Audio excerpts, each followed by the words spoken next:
70,000 ചങ്ങലകളിലാണ് 70,000 ചങ്ങലകളിലാണ് നരകത്തിന്റെ ഒരു ഭാഗത്തെ മലക്കുകൾ വലിച്ചു കൊണ്ടുവരുന്നത്. ഓരോ ചങ്ങലയിലും പിടിച്ചിരിക്കുന്ന മലക്കിന്റെ എണ്ണം എത്ര എന്നറിയുമോ? നരകത്തിന് 70,000 ചങ്ങലകളിൽ വലിച്ചു കൊണ്ടുവരുമ്പോൾ ആ 70,000 ഓരോ ചങ്ങലകളിലും 70,000 മലക്കുകളാണ് പിടിച്ചിരിക്കുന്നത്. അവർ അല്ലാഹുവിന്റെ നരകത്തെ ഇങ്ങനെ വലിച്ചു കൊണ്ടുവരുമ്പോൾ അല്ലാഹുവിന്റെ റസൂൽ പറയുന്നു, ആയിഷ, എല്ലാവരും ഓടി ഒളിക്കുന്ന ദിവസമാണ് ആയിഷ. അന്ന് കൈ സംസാരിക്കും ആയിഷ, അന്ന് കാല് സംസാരിക്കും ആയിഷ, അന്ന് നിന്റെ ശരീരത്തിന്റെ ഓരോ അവയവങ്ങളും പടച്ചവരോട് നിനക്കെതിരായി സാക്ഷി പറയുന്ന ദിവസമാണ് ആയിഷ. നിന്റെ തലയുടെ തൊട്ടുമുകളിൽ സൂര്യൻ ഉദിച്ചു നിൽക്കുന്ന ദിവസം. എന്റെ പ്രിയമുള്ളവരെ, അല്ലാഹുവിന്റെ റസൂൽ പറയുകയാണ്, അന്ന് എന്നുണ്ടല്ലോ 10 മാസം ഗർഭം ധരിച്ച് മരണവേദനയുടെ വേദനയും സഹിച്ച് പ്രസവിച്ച എന്റെ പ്രിയപ്പെട്ട മക്കളുണ്ടല്ലോ, ആ മക്കൾ അല്ലാഹുവോട് പറയുന്ന ദിവസമല്ല, എന്റെ ഉമ്മയൊന്ന് മലർത്തി കിടത്തി തന്നെങ്കിൽ അവരുടെ നെഞ്ചത്ത് കയറി നിന്ന് ഈ ചൂടിൽ നിന്ന് അല്പമെങ്കിലും എനിക്ക് ശമനം കിട്ടാൻ എന്റെ മാതാപിതാക്കളെ മലർത്തി കിടത്തി തരണേ അല്ലാ എന്ന് പടച്ചവരോട് പറയുന്ന ദിവസമാണ്, എന്ന് പടച്ചവരോട് പറയുന്ന ദിവസമാണ്. ആയിഷ,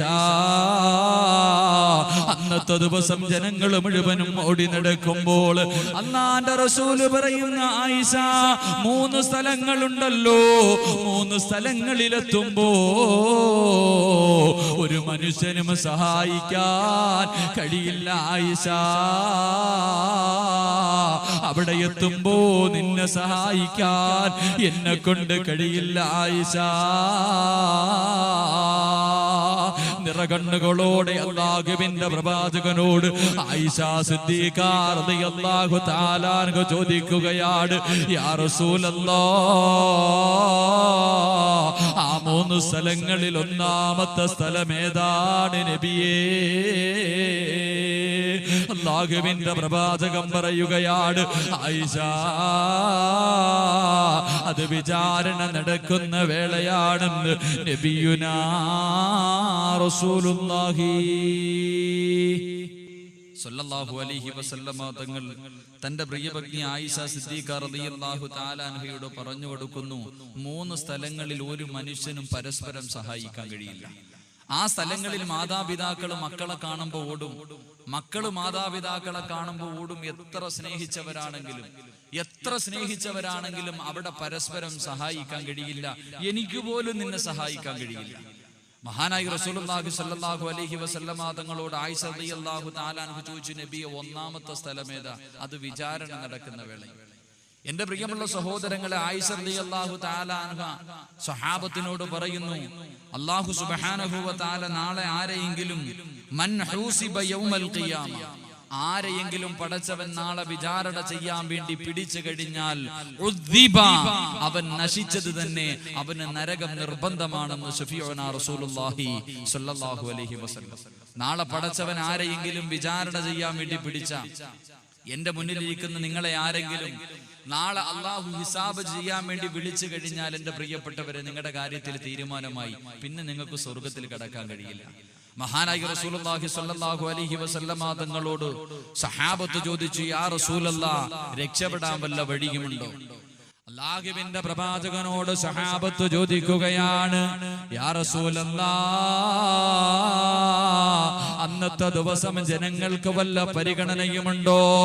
ആ ദിവസത്തിൽ അല്ലാഹുവിന്റെ റസൂൽ പറയുകയാണ്, അതാ അല്ലാഹുവിന്റെ റസൂൽ പറയുന്നു, വഅദനാ റബ്ബി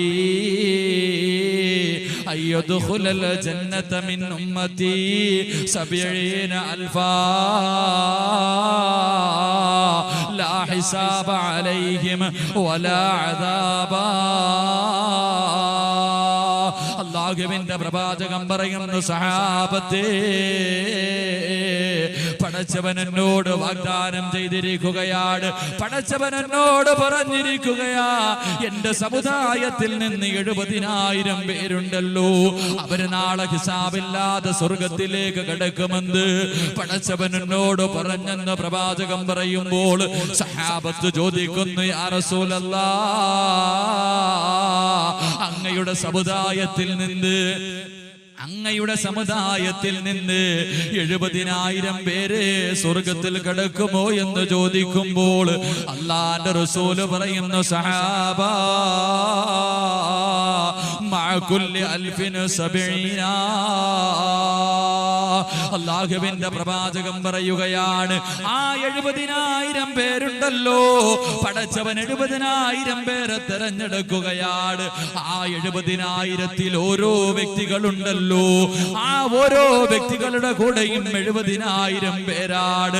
നാളെ എന്റെ സമുദായത്തിൽ നിന്ന് ലക്ഷക്കണക്കിന് ആൾക്കാരുണ്ടല്ലോ, ഹിസാബില്ലാതെ സ്വർഗത്തിലേക്ക് കടന്നു പോകുമെന്ന് നബിയുനാ റസൂലുള്ളാഹി സല്ലല്ലാഹു അലൈഹി വസല്ലമ തങ്ങൾ പറയുന്നു, എന്റെ സമുദായത്തിൽ നിന്ന് 70,000 പേര്. ആ ആദ്യം തെരഞ്ഞെടുക്കുന്ന 70,000 പേരിൽ ഓരോ ആളുടെ കൂടെയും 70,000 പേര്. അങ്ങനെ ലക്ഷക്കണക്കിന് ആൾക്കാർ നാളെ ഹിസാബില്ലാതെ സ്വർഗത്തിൽ കടക്കുമെന്ന് നബിയുനാ റസൂലുള്ളാഹി സ്വല്ലല്ലാഹു അലൈഹി വസല്ലം. അല്ലാഹു സുബ്ഹാനഹു വ തആല ആ വിഭാഗത്തിൽ ഈ മജ്ലിസിൽ വന്നിരുന്ന നമ്മളെ ഉൾപ്പെടുത്തി അനുഗ്രഹിക്കുമാറാകട്ടെ. നാളെ ഹിസാബില്ലാതെ സ്വർഗത്തിൽ കടക്കുന്ന ഭാഗ്യവാന്മാരിൽ അല്ലാഹു നമ്മളെ ഉൾപ്പെടുത്തി അനുഗ്രഹിക്കുമാറാകട്ടെ. മഹാനായ പ്രവാചകൻ സ്വല്ലല്ലാഹു അലൈഹി വസല്ലമ തങ്ങളോട് സഹാബത്ത് ചോദിച്ചു, നബിയെ, ഹിസാബില്ലാതെ സ്വർഗത്തിൽ കടക്കുന്നവരാരെല്ലാമാണ്? നാളെ ഹിസാബില്ലാതെ സ്വർഗത്തിൽ കിടക്കുന്ന ഭാഗ്യവാന്മാർ ആരെല്ലാമാണ്? അല്ലാഹുവിന്റെ പ്രവാചകനോട് ചോദിച്ചപ്പോൾ അല്ലാഹുവിന്റെ റസൂൽ എണ്ണിക്കൊണ്ട് കുറെ കാര്യങ്ങൾ പറഞ്ഞു കൊടുത്തു. നാളെ ഹിസാബില്ലാതെ സ്വർഗത്തിൽ കിടക്കുന്നവരെ കുറിച്ച് മഹാനായ പ്രവാചകനെ പഠിപ്പിച്ചു കൊടുക്കുകയാണ്. നാളെ പടച്ചവന്റെ കോടതിയിൽ നമ്മൾ മുഴുവനും ഒരുമിച്ച് കൂട്ടുമ്പോൾ അല്ലാഹു ചില വ്യക്തികളെ അടുത്തേക്ക് വിളിക്കുകയാണ്. പടച്ചവൻ തന്റെ അർശിന്റെ ഭാഗത്തിരുന്ന് കൊണ്ട് ചില വ്യക്തികളെ അടുത്തേക്ക് വിളിക്കുകയാണ്.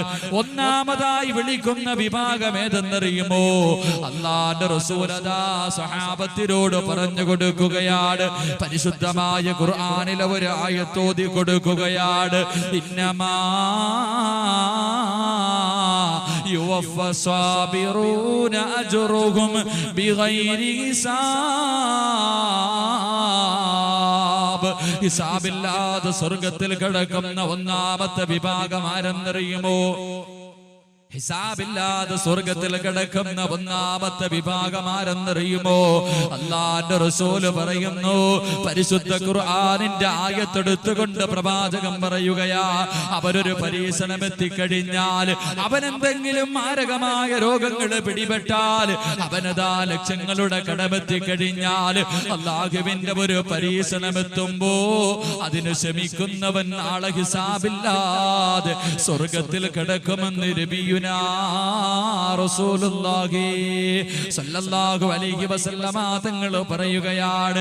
ഹിസാബില്ലാതെ സ്വർഗത്തിൽ കിടക്കുന്ന ഒന്നാമത്തെ വിഭാഗം, അവനൊരു പരീക്ഷണം എത്തുമ്പോൾ അവന് പടച്ചവനെ കുറ്റപ്പെടുത്താത്തവനാണ്. അവന് ലക്ഷങ്ങളുടെ കടമുള്ളപ്പോൾ പടച്ചവനെ കുറ്റപ്പെടുത്താത്തവനാണ്. ക്യാൻസർ രോഗമാണെന്നറിയുമ്പോൾ പടച്ചവനോട് പരാതി പറയാത്തവനാണ്. എന്റെ പ്രിയമുള്ള സഹോദരങ്ങളെ, അല്ലാഹുവിന്റെ പ്രവാചകനെ സല്ലല്ലാഹു അലൈഹി വസല്ലമ തങ്ങളുടെ മുന്നിലേക്ക് അതാ ഹബ്ബാബ് ഇബ്നു അറത്ത് റളിയല്ലാഹു തആല അൻഹു കടന്നു വരികയാണ്. മഹാനായ ഹബ്ബാബ് ഇബ്നു അറത്ത് റളിയല്ലാഹു അൻഹുവും സഹാബത്തും കടന്നു വരികയാണ്. അവിടെ വന്നിട്ട് പറയുന്നു, യാ റസൂലല്ലാഹ്, അല്ലാഹുവിന്റെ പ്രവാചകന്റെ മുന്നിലേക്ക് കടന്നു വരികയാണ്. അല്ലാഹുവിന്റെ പ്രവാചകന്റെ മുന്നിലേക്ക് കടന്നു വരികയാ. എന്നിട്ട് പറയുന്നു, യാ റസൂലല്ലാഹ്,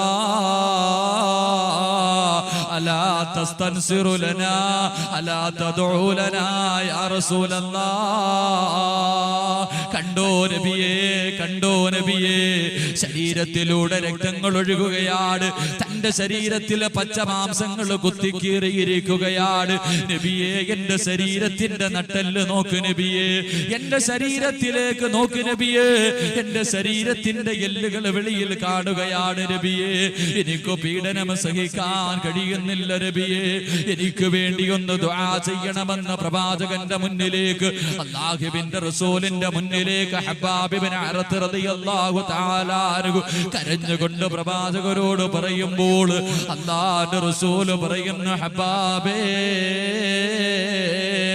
നിന്റെ മുൻഗാമികളുണ്ടല്ലോ, നിന്റെ മുൻഗാമികൾ എങ്ങനെയാ ശമിച്ചതെന്നറിയുമോ? എന്റെ പ്രിയപ്പെട്ടവരെ, അയ്യൂബ് നബി അലൈഹിസ്സലാമിന്റെ ചരിത്രം പറഞ്ഞു കൊടുക്കുകയാണ്. അല്ലാഹുവിന്റെ പ്രവാചകൻ അയ്യൂബ് നബിയുടെ ചരിത്രം പറയുകയാ. ആരാണ് അയ്യൂബ് നബി എന്നറിയുമോ? അല്ലാഹുവിന്റെ പ്രവാചകനാണ്. 81 വർഷക്കാലം പ്രഭുവിനെ പോലെ, രാജാവിനെ പോലെ, കോടീശ്വരനെ പോലെ സർവസമ്പത്തിന്റെ നടുവിൽ കൊട്ടാരത്തിൽ കിടന്നുറങ്ങിയ പ്രവാചകനാണ്. ആ പ്രവാചകന്റെ ജീവിതം കണ്ടിട്ട് ശൈത്താൻ അല്ലാഹുവിന്റെ മുന്നിൽ പോയി പറയുന്നു, റബ്ബേ, ഈ അയ്യൂബിന് അനുഗ്രഹം കൊടുത്തത് കൊണ്ടാണ്, ഈ അയ്യൂബിന് അനുഗ്രഹങ്ങൾ കൊടുത്തത് കൊണ്ടാണ്, നബിയെ പടച്ചവരെ അങ്ങേ ആരാധിക്കുന്നത് അനുഗ്രഹം കൊടുത്തത് കൊണ്ടാണ്. എന്തെങ്കിലും പരീക്ഷണം കൊടുത്താൽ അയ്യൂബ് നിങ്ങളെ മറന്നു കഴിയുമല്ലോ, നിനക്ക് നന്ദി രേഖപ്പെടുത്തില്ല റബ്ബേ. ശൈത്താൻ പോയി പടച്ചവരോട് പരാതി പറയുമ്പോൾ 81 വർഷക്കാലം കോടീശ്വരനെ പോലെ സമ്പത്തിന്റെ നടുവിൽ കിടന്ന് വളർന്ന അയ്യൂബ് നബി അലൈഹിസ്സലാം പടച്ചവനെ പരീക്ഷിക്കുകയാണ്. ലോകത്തൊരു മനുഷ്യനും കൊടുക്കാത്ത പരീക്ഷണമാണ്. അതാ ഒരു സുപ്രഭാതം അങ്ങോട്ട് പൊട്ടിവിടരുമ്പോൾ തന്റെ സമ്പത്ത് മുഴുവനും നശിക്കുകയാണ്, തന്റെ കൊട്ടാരങ്ങൾ തകർന്നു വീഴുകയാണ്, തന്റെ കൃഷിയിടങ്ങൾ മുഴുവനും തകർന്നു പോവുകയാണ്, തന്റെ പ്രിയപ്പെട്ട ഭാര്യയും മക്കളും മരണപ്പെടുകയാണ്. ഇന്നലത്തെ കോടീശ്വരനൊന്നുമില്ലാത്ത പാവപ്പെട്ടവനാണ്. ഒരു നേരത്തെ ആഹാരം കഴിക്കാൻ പോലും വകയില്ലാതെ അയ്യൂബ് നബി അലൈഹിസ്സലാം പാവപ്പെട്ട ദരിദ്രനായി മാറിയിരിക്കുകയാണ്. അവസരത്തിലും അല്ലാഹുവിനെ സ്തുതിക്കുകയാണ്. പടച്ചവൻ രണ്ടാമത്തെ പരീക്ഷണം കൊടുക്കുകയാ. ലോകത്തൊരു മനുഷ്യനും കൊടുക്കാത്ത മാരകമായ രോഗം കൊടുക്കുകയാണ്. തന്റെ ശരീരങ്ങൾ മുഴുവനും പുഴുത്തെളിയുകയാണ്. തന്റെ ശരീരത്ത് പഴുത്തുകൊണ്ട് വ്രണങ്ങൾ പിടിച്ച് പുഴുക്കൾ നടക്കുകയാണ്. തന്റെ ശരീരത്ത് നിന്ന് ദുർഗന്ധമടിച്ച് വീശുകയാണ്. ആ അവസരത്തിൽ അയ്യൂബ് നബി അലൈഹിസ്സലാമിന്റെ നാട്ടുകാരുണ്ടല്ലോ, ഇന്നലെ വരെ കൂടെ നടന്നവരുണ്ടല്ലോ, അയ്യൂബ് നബിയെ സ്വന്തം നാട്ടിൽ നിന്ന് പുറത്താക്കുകയാണ്. അയ്യൂബ് നബിയെ സ്വന്തം നാട്ടിൽ നിന്ന് പുറത്താക്കുകയാ. അയ്യൂബേ, നിന്റെ ശരീരത്തിൽ നിന്ന് ദുർഗന്ധമടിക്കുന്നത് ശ്വസിക്കാൻ കഴിയുന്നില്ല, അതുകൊണ്ട് നാട്ടിൽ നിന്ന് പോകണമെന്ന് ആട്ടിയോടിക്കുകയാണ്. ജനിച്ചു വളർന്ന നാട്ടിൽ നിന്നതാ അയ്യൂബ് നബി അലൈഹിസ്സലാം അതാ ആട്ടിയിറക്കുകയാണ്. മരുഭൂമിയിലൂടെ നടന്നു പോകുമ്പോൾ തന്റെ പ്രിയപ്പെട്ട ഒരേ ഒരു ഭാര്യ മാത്രം അയ്യൂബ് നബിയുടെ കൂടെ പോവുകയാണ്.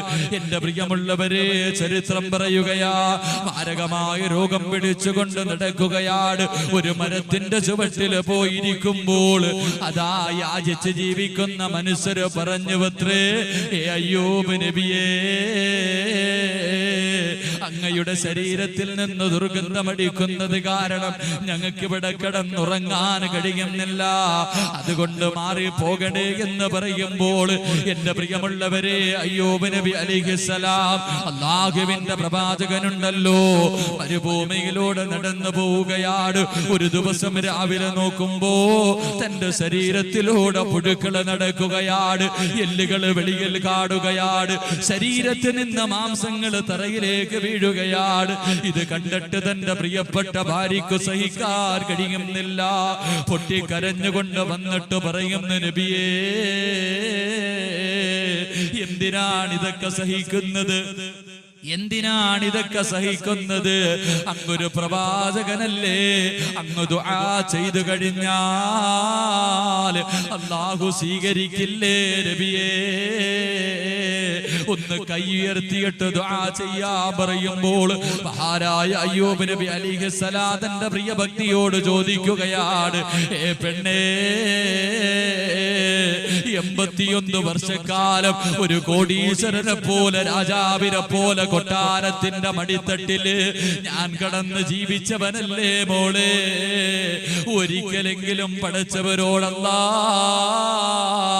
ഈ അനുഗ്രഹങ്ങൾ എനിക്ക് എന്തിനാ തന്നതെന്ന് ചോദിക്കാൻ നീ എന്നോട് പറഞ്ഞിട്ടില്ലല്ലോ. എന്റെ പടച്ചവൻ എനിക്കൊരു പരീക്ഷണം തന്നപ്പോൾ അല്ലാഹുവോട് പരാതി പറയാൻ എനിക്ക് കഴിയില്ലെന്ന് പറഞ്ഞിട്ട് നിനക്ക് വേണമെങ്കിൽ നിന്റെ വഴി നോക്കാമെന്ന് തന്റെ പ്രിയപ്പെട്ടവളോട് പറയുകയാണ്.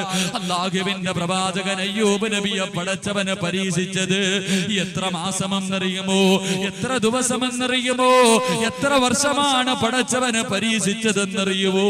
18 വർഷക്കാലമാണ് അയ്യൂബ് നബിയെ പടച്ചവനെ പരീക്ഷിച്ചത്.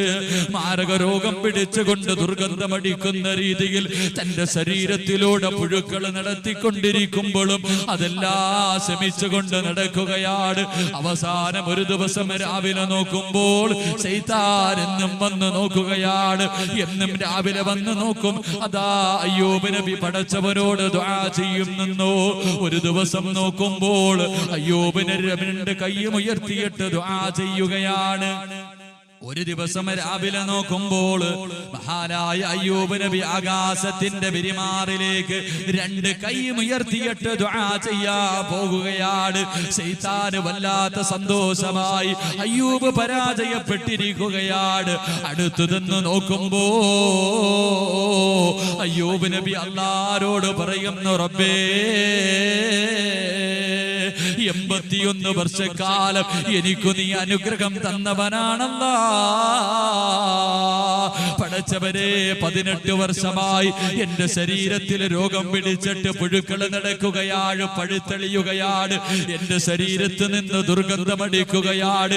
എനിക്കൊന്നു നടക്കാൻ കഴിയുന്നില്ല, എന്റെ ശരീരമൊന്നു ചലിപ്പിക്കാൻ കഴിയുന്നില്ല. പടച്ചവരെ എത്ര വലിയ രോഗം എനിക്ക് തന്നപ്പോഴും അല്ലാഹുവേ എന്റെ നാവില് മാത്രം നീ രോഗം തന്നില്ല അല്ലാ.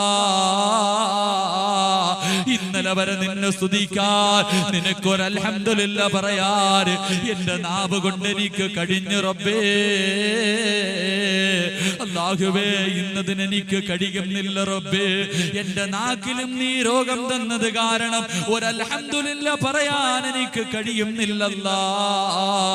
അതുകൊണ്ട് പടച്ച റബ്ബേ എന്റെ നാവിലെ രോഗമൊന്ന് മാറ്റി തരണേ അല്ലാ. പടച്ചവരോട് പൊട്ടിക്കരഞ്ഞുകൊണ്ട് ദുആ ചെയ്യുകയാണ്. മഹാനായ പ്രവാചകരദാ ഹബ്ബാബ് ഇബ്നു അറത്ത് റളിയല്ലാഹു അൻഹുവിനോട് അല്ലാഹുവിന്റെ റസൂൽ പറയുന്നു, ഹബ്ബാബേ നാളെ ഹിസാബില്ലാതെ സ്വർഗത്തിൽ കിടക്കണമെന്ന് ആഗ്രഹമുണ്ടോ? പടച്ചവന്റെ കോടതിയിലെ ജനങ്ങൾ മുഴുവനും തലതാഴ്ത്തിയിട്ട് കരഞ്ഞുകൊണ്ട് എല്ലാവരും കൈയടിയുന്ന ദിവസം പടച്ചവന്റെ മുന്നിൽ നിൽക്കുമ്പോൾ വിശിഷ്ട വ്യക്തികളെ പോലെ പടച്ചവൻ അടുത്തേക്ക് വിളിച്ചിട്ട് പറയുന്നു, മോരേ ഇന്നത്തെ ദിവസം നിന്നോട് എനിക്കൊന്നും ചോദിക്കാറില്ല. ഇവിടെ നിന്ന് വെയിൽ കൊള്ളേണ്ടവനല്ല, ഇവിടെ നിന്ന് പീഡനങ്ങൾ അനുഭവിക്കേണ്ടവനല്ല. അതുകൊണ്ട് സ്വർഗത്തിലേക്ക് കടന്നു പോകാൻ പടച്ചവൻ പറയുന്ന വിഭാഗത്തിൽ പെടണമെന്ന് ആഗ്രഹമുണ്ടോ? അല്ലാഹുവിന്റെ പ്രവാചകനോട് പറയുന്നു. ഹബ്ബാബ് ഇബ്നു അറത്ത് റളിയല്ലാഹു തആല അൻഹു പറയുകയാണ്, യാ റസൂലല്ലാഹ് എനിക്ക് സ്വർഗം മതി നബിയേ. അല്ലാഹുവിന്റെ പ്രവാചകരോട് പറയുമ്പോൾ എന്റെ പ്രിയമുള്ള സഹോദരങ്ങളോട് എനിക്ക് പറയാറുള്ളത്, ഒരു തലവേദന വന്നാൽ, നിനക്കൊരു രോഗം പിടിപെട്ടാൽ, ഒരു ക്യാൻസർ വന്നു കഴിഞ്ഞാൽ, ലക്ഷങ്ങളുടെ കടം വന്നു കഴിഞ്ഞാൽ, കച്ചവടം നഷ്ടത്തിലായി കഴിഞ്ഞാൽ, മക്കളുടെ വിവാഹം മുടങ്ങിക്കഴിഞ്ഞാൽ, ജനങ്ങളോട് പറഞ്ഞുകൊണ്ട് നടക്കുന്നവരെ, പടച്ചവനെ കുറ്റപ്പെടുത്തുന്നവരെ, എന്റെ പ്രിയപ്പെട്ടവരെ, കണ്ണൂർ ജില്ലയിലെ പയ്യന്നൂരിനടുത്ത് എട്ടിക്കുളം എന്ന് പറയുന്ന സ്ഥലത്ത് കഴിഞ്ഞ മാസം വഅദ് പറയാൻ പോവുകയാണ്. ഈ പാവപ്പെട്ട ഞാൻ ഭക്ഷണം കഴിക്കാൻ ഒരു വീട്ടിലേക്ക് കയറി ചെല്ലുമ്പോൾ ആ വീട്ടിലതാ അബ്ദുള്ള എന്ന് പറയുന്ന 18 വയസ്സുള്ള ഒരു പൊന്നുമകൻ അബ്ദുള്ള എന്ന് പറയുന്ന 18 വയസ്സുള്ള ഒരു പൊന്നുമകൻ കട്ടിലിൽ കിടക്കുകയാണ്. ആ പൊന്നുമകന്റെ അവസ്ഥ എന്തെന്നറിയുമോ? മെത്തയിൽ വെള്ളമൊഴിച്ചിട്ട് അതിന്റെ മുകളിലാണ് കിടക്കുന്നത്. ആ സഹോദരന്റെ വാപ്പയോട് എന്താണ് സംഭവിച്ചതെന്ന് ചോദിക്കുമ്പോൾ ആ സഹോദരൻ പറയുന്നു, ഉസ്താദ് 4 വയസ്സ് വരെ വീടിന്റെ മുന്നിലൂടെ കളിച്ച് നടന്നവരാണ്. എന്റെ കൈ പിടിച്ചുകൊണ്ട് നടന്ന പൊന്നുമോരാ, ഈ അബ്ദുള്ള എന്ന് പറയുന്ന 18 വയസ്സുള്ള പൊന്നുമകനെ കാണിച്ചിട്ട് പറയുകയാ, ഒരു പനി വന്നു ഉസ്താദ്. എന്നിട്ട് ശരീരങ്ങൾ മുഴുവനും നീര് പിടിക്കുകയാണ്. ശരീരങ്ങൾ മുഴുവനും നീര് പിടിച്ചിട്ട് തന്റെ എല്ലുകൾ ഒടിഞ്ഞുകൊണ്ടിരിക്കുകയാണ്. 18 വർഷക്കാലമായി മുസ്ലിമേ തന്റെ 4ാമത്തെ വയസ്സിൽ കിടക്കാൻ തുടങ്ങിയതാണ്. ആ 18 വയസ്സുള്ള ചെറുപ്പക്കാരനുണ്ടല്ലോ, എന്നോട് നിന്ന് നോക്കുമ്പോൾ സുബ്ഹാനല്ലാഹ്, തലയല്ലാതെ മറ്റൊരവയവം അനക്കാൻ കഴിയുന്നില്ല. ശരീരങ്ങൾ മുഴുവനും നീര് പിടിച്ചിട്ട് എല്ലുകൾ മുഴുവനും ഒടിയുകയാണ്. അതാ പ്രിയപ്പെട്ട ചെറുപ്പക്കാരൻ പറയുന്നു, ഉസ്താദ് ദുആ ചെയ്യണേ, വേദന സഹിക്കാൻ കഴിയുന്നില്ല. അവസാനമാ വീട്ടിൽ നിന്നിറങ്ങുമ്പോൾ ആ പ്രിയപ്പെട്ട മകനോട് പോകട്ടെ എന്ന് ചോദിക്കുമ്പോൾ, ആ അബ്ദുള്ളയോട് വിശേഷണത്തെ അന്വേഷിക്കുമ്പോൾ ആ ചെറുപ്പക്കാരൻ പറയുന്നു, ഉസ്താദ് അൽഹംദുലില്ലാഹ്, പടച്ചവൻ എന്റെ കൈകാലുകൾക്ക് രോഗം തന്നു. എന്റെ ശരീരം മുഴുവനും പടച്ചവൻ എനിക്ക് തളർത്തിയിട്ടിരിക്കുകയാ. എങ്കിലും ഉസ്താദേ പറയാൻ എനിക്ക് പടച്ചവന് ദിക്ർ പറയാൻ എന്റെ നാവിനൊരു കുഴപ്പമില്ലല്ലോ. എല്ലാവരും പറയുന്നത് എന്റെ ചെവി കൊണ്ട് കേൾക്കാൻ കഴിയുന്നല്ലോ. എന്റെ മാതാപിതാക്കളെ കാണാൻ പടച്ചവൻ എനിക്ക് കാഴ്ച തന്നല്ലോ. ഉസ്താദേ എനിക്ക് സ്വർഗം കിട്ടും, ഉസ്താദേ എനിക്ക് സ്വർഗം കിട്ടും. ആ പ്രിയപ്പെട്ട 18 വയസ്സുള്ള അബ്ദുള്ള പറയുകയാ, ഇന്ന് വരെ ഒരു ഹറാമും എന്റെ കണ്ണുകൊണ്ട് കണ്ടിട്ടില്ല. ഇന്ന് വരെ ഒരു പാപവും ഞാൻ ചെയ്തിട്ടില്ല. ഒരു പാപം ചെയ്യുന്ന സ്ഥലത്തിലേക്ക് ഇന്ന് വരെ ഞാൻ പോയിട്ടില്ലല്ലോ. പടച്ചവൻ ഇഷ്ടമുള്ളത് കൊണ്ടാണല്ലോ അല്ല എന്നെ പരീക്ഷിച്ചതെന്ന് പറഞ്ഞുകൊണ്ട് ആ പ്രിയപ്പെട്ട ചെറുപ്പക്കാരൻ പുഞ്ചിരിക്കുന്ന മുഖത്തോട് എന്നോട് പറയുമ്പോൾ എന്റെ പ്രിയപ്പെട്ടവരെ കണ്ണു നിറഞ്ഞു പോവുകയാണ്. അതുകൊണ്ട് എന്റെ പ്രിയപ്പെട്ടവരോട് പറയുകയാ, എന്റെ മുന്നിലിരിക്കുന്ന നിങ്ങളെ ആരെങ്കിലും പടച്ചവനെ പരീക്ഷിക്കുമ്പോൾ അത് അള്ളാന്റെ തീരുമാനമാണെന്ന് മനസ്സിലാക്കിക്കൊണ്ട് ക്ഷമിക്കാനുള്ള മനസ്സ് കാണിച്ച അള്ളാന്റെ ഖുർആൻ പറയുകയാ, നാളെ ഹിസാബില്ലാതെ സ്വർഗത്തിൽ കിടക്കുന്ന 1ാമത്തെ വിഭാഗം ഇന്നമാ യുവഫസ്സാബിറൂന അജ്റുഹും ബിഗൈരി ഹിസാബ്. അല്ലാഹുവിന്റെ ഖുർആൻ പറയുന്നു, നാളെ ഹിസാബില്ലാതെ സ്വർഗത്തിൽ കിടക്കുന്ന 1ാമത്തെ വിഭാഗം അള്ളാഹു ഒരു പരീക്ഷണം കൊടുക്കുമ്പോൾ ക്ഷമിക്കുന്നവരാണെന്ന് നബിയുനാ റസൂലുള്ളാഹി സ്വല്ലല്ലാഹു അലൈഹി വസല്ലം. മഹാനായ പ്രവാചകൻ സ്വല്ലല്ലാഹു അലൈഹി വസല്ലമ തങ്ങൾ, അള്ളാഹുവിന്റെ പ്രവാചകൻ ഒരു ദിവസം സുബഹി നമസ്കാരം കഴിഞ്ഞു തന്റെ സഹാബത്തിന്റെ എതിരെ തിരിഞ്ഞിരുന്നു. എന്നിട്ട് അള്ളാന്റെ റസൂൽ സല്ലല്ലാഹു അലൈഹി വസല്ലമ തങ്ങൾ പറഞ്ഞു, ഹൗലുൽ കൗസറിലെ വെള്ളം ഞാൻ എല്ലാവർക്കും കോരിയാ കൊടുക്കണം. ഹൗലുൽ കൗസറിലെ വെള്ളം എല്ലാവർക്കും പ്രവാചകൻ തങ്ങൾ സല്ലല്ലാഹു അലൈഹി വസല്ലമ തങ്ങൾ കോരിയാ കൊടുക്കണം, എല്ലാവരുടെ കയ്യിലാ കൊടുക്കണം. ഒരേ ഒരാളുടെ വായിൽ മാത്രം ഒഴിച്ചു കൊടുത്തു. ഒരേ ഒരു സഹാബിയുടെ വായിൽ മാത്രം അള്ളാന്റെ പ്രവാചകൻ ഹൗലുൽ കൗസറിലെ വെള്ളം ഒഴിച്ചു കൊടുക്കും. ഏത് സഹാബിയുടെ വായിലാ ഒഴിച്ചു കൊടുക്കും? ആർക്കെങ്കിലും അറിയും? ആർക്കെങ്കിലും അറിയും? ഒറ്റ സഹാബിയുടെ, അറിയണവരെന്ന് കൈവക്കി. ഒറ്റ സഹാബിയുടെ വായിൽ മാത്രം. അള്ളാഹുവിന്റെ പ്രവാചകൻ ഇത് പറഞ്ഞപ്പോൾ സഹാബാക്കളൊക്കെ വളരെ എല്ലാവരും അബൂബക്കർ സിദ്ദീഖ് റളിയല്ലാഹു തആല അൻഹുവിന്റെ മുഖത്തേക്ക് നോക്കി. ഏത് കാര്യം പറഞ്ഞാലും അബൂബക്കറാണല്ലോ മുമ്പിൽ. ചിലരൊക്കെ ഉസ്മാൻ ഇബ്നു അഫ്ഫാൻ, ഓരോ സഹാബത്തിന്റെ മുഖത്തും എല്ലാവരും വളരെ അത്ഭുതത്തോടെ ആരുടെ വായിലായിരിക്കും പ്രവാചകൻ വെള്ളം ഒഴിച്ചു കൊടുക്കുക. എന്റെ പ്രിയമുള്ളവരെ, ആ അവസരത്തിൽ അള്ളാന്റെ റസൂല് പറഞ്ഞു, ഞാൻ ആരുടെ വായിലാണ് ഹൗലുൽ കൗസറിൽ വെള്ളം ഒഴിച്ചു കൊടുക്കുന്നതെന്നറിയുമോ? മഹാനായ സയ്യിദുനാ ബിലാൽ റളിയല്ലാഹു തആല. ബിലാൽ റളിയല്ലാഹു തആല അൻഹുവിന്റെ വായിൽ മാത്രമേ പ്രവാചകൻ വെള്ളം ഒഴിച്ചു കൊടുക്കൂ ഹൗലുൽ കൗസറിൽ. അള്ളാഹുവിന്റെ പ്രവാചകന്റെ കയ്യിൽ നിന്ന് ഹൗദുൽ കൗസറിൽ വെള്ളം വാങ്ങിച്ചു കുടിക്കാൻ അള്ളാഹു ഭാഗ്യം നൽകി അനുഗ്രഹിക്കുമാറാകട്ടെ.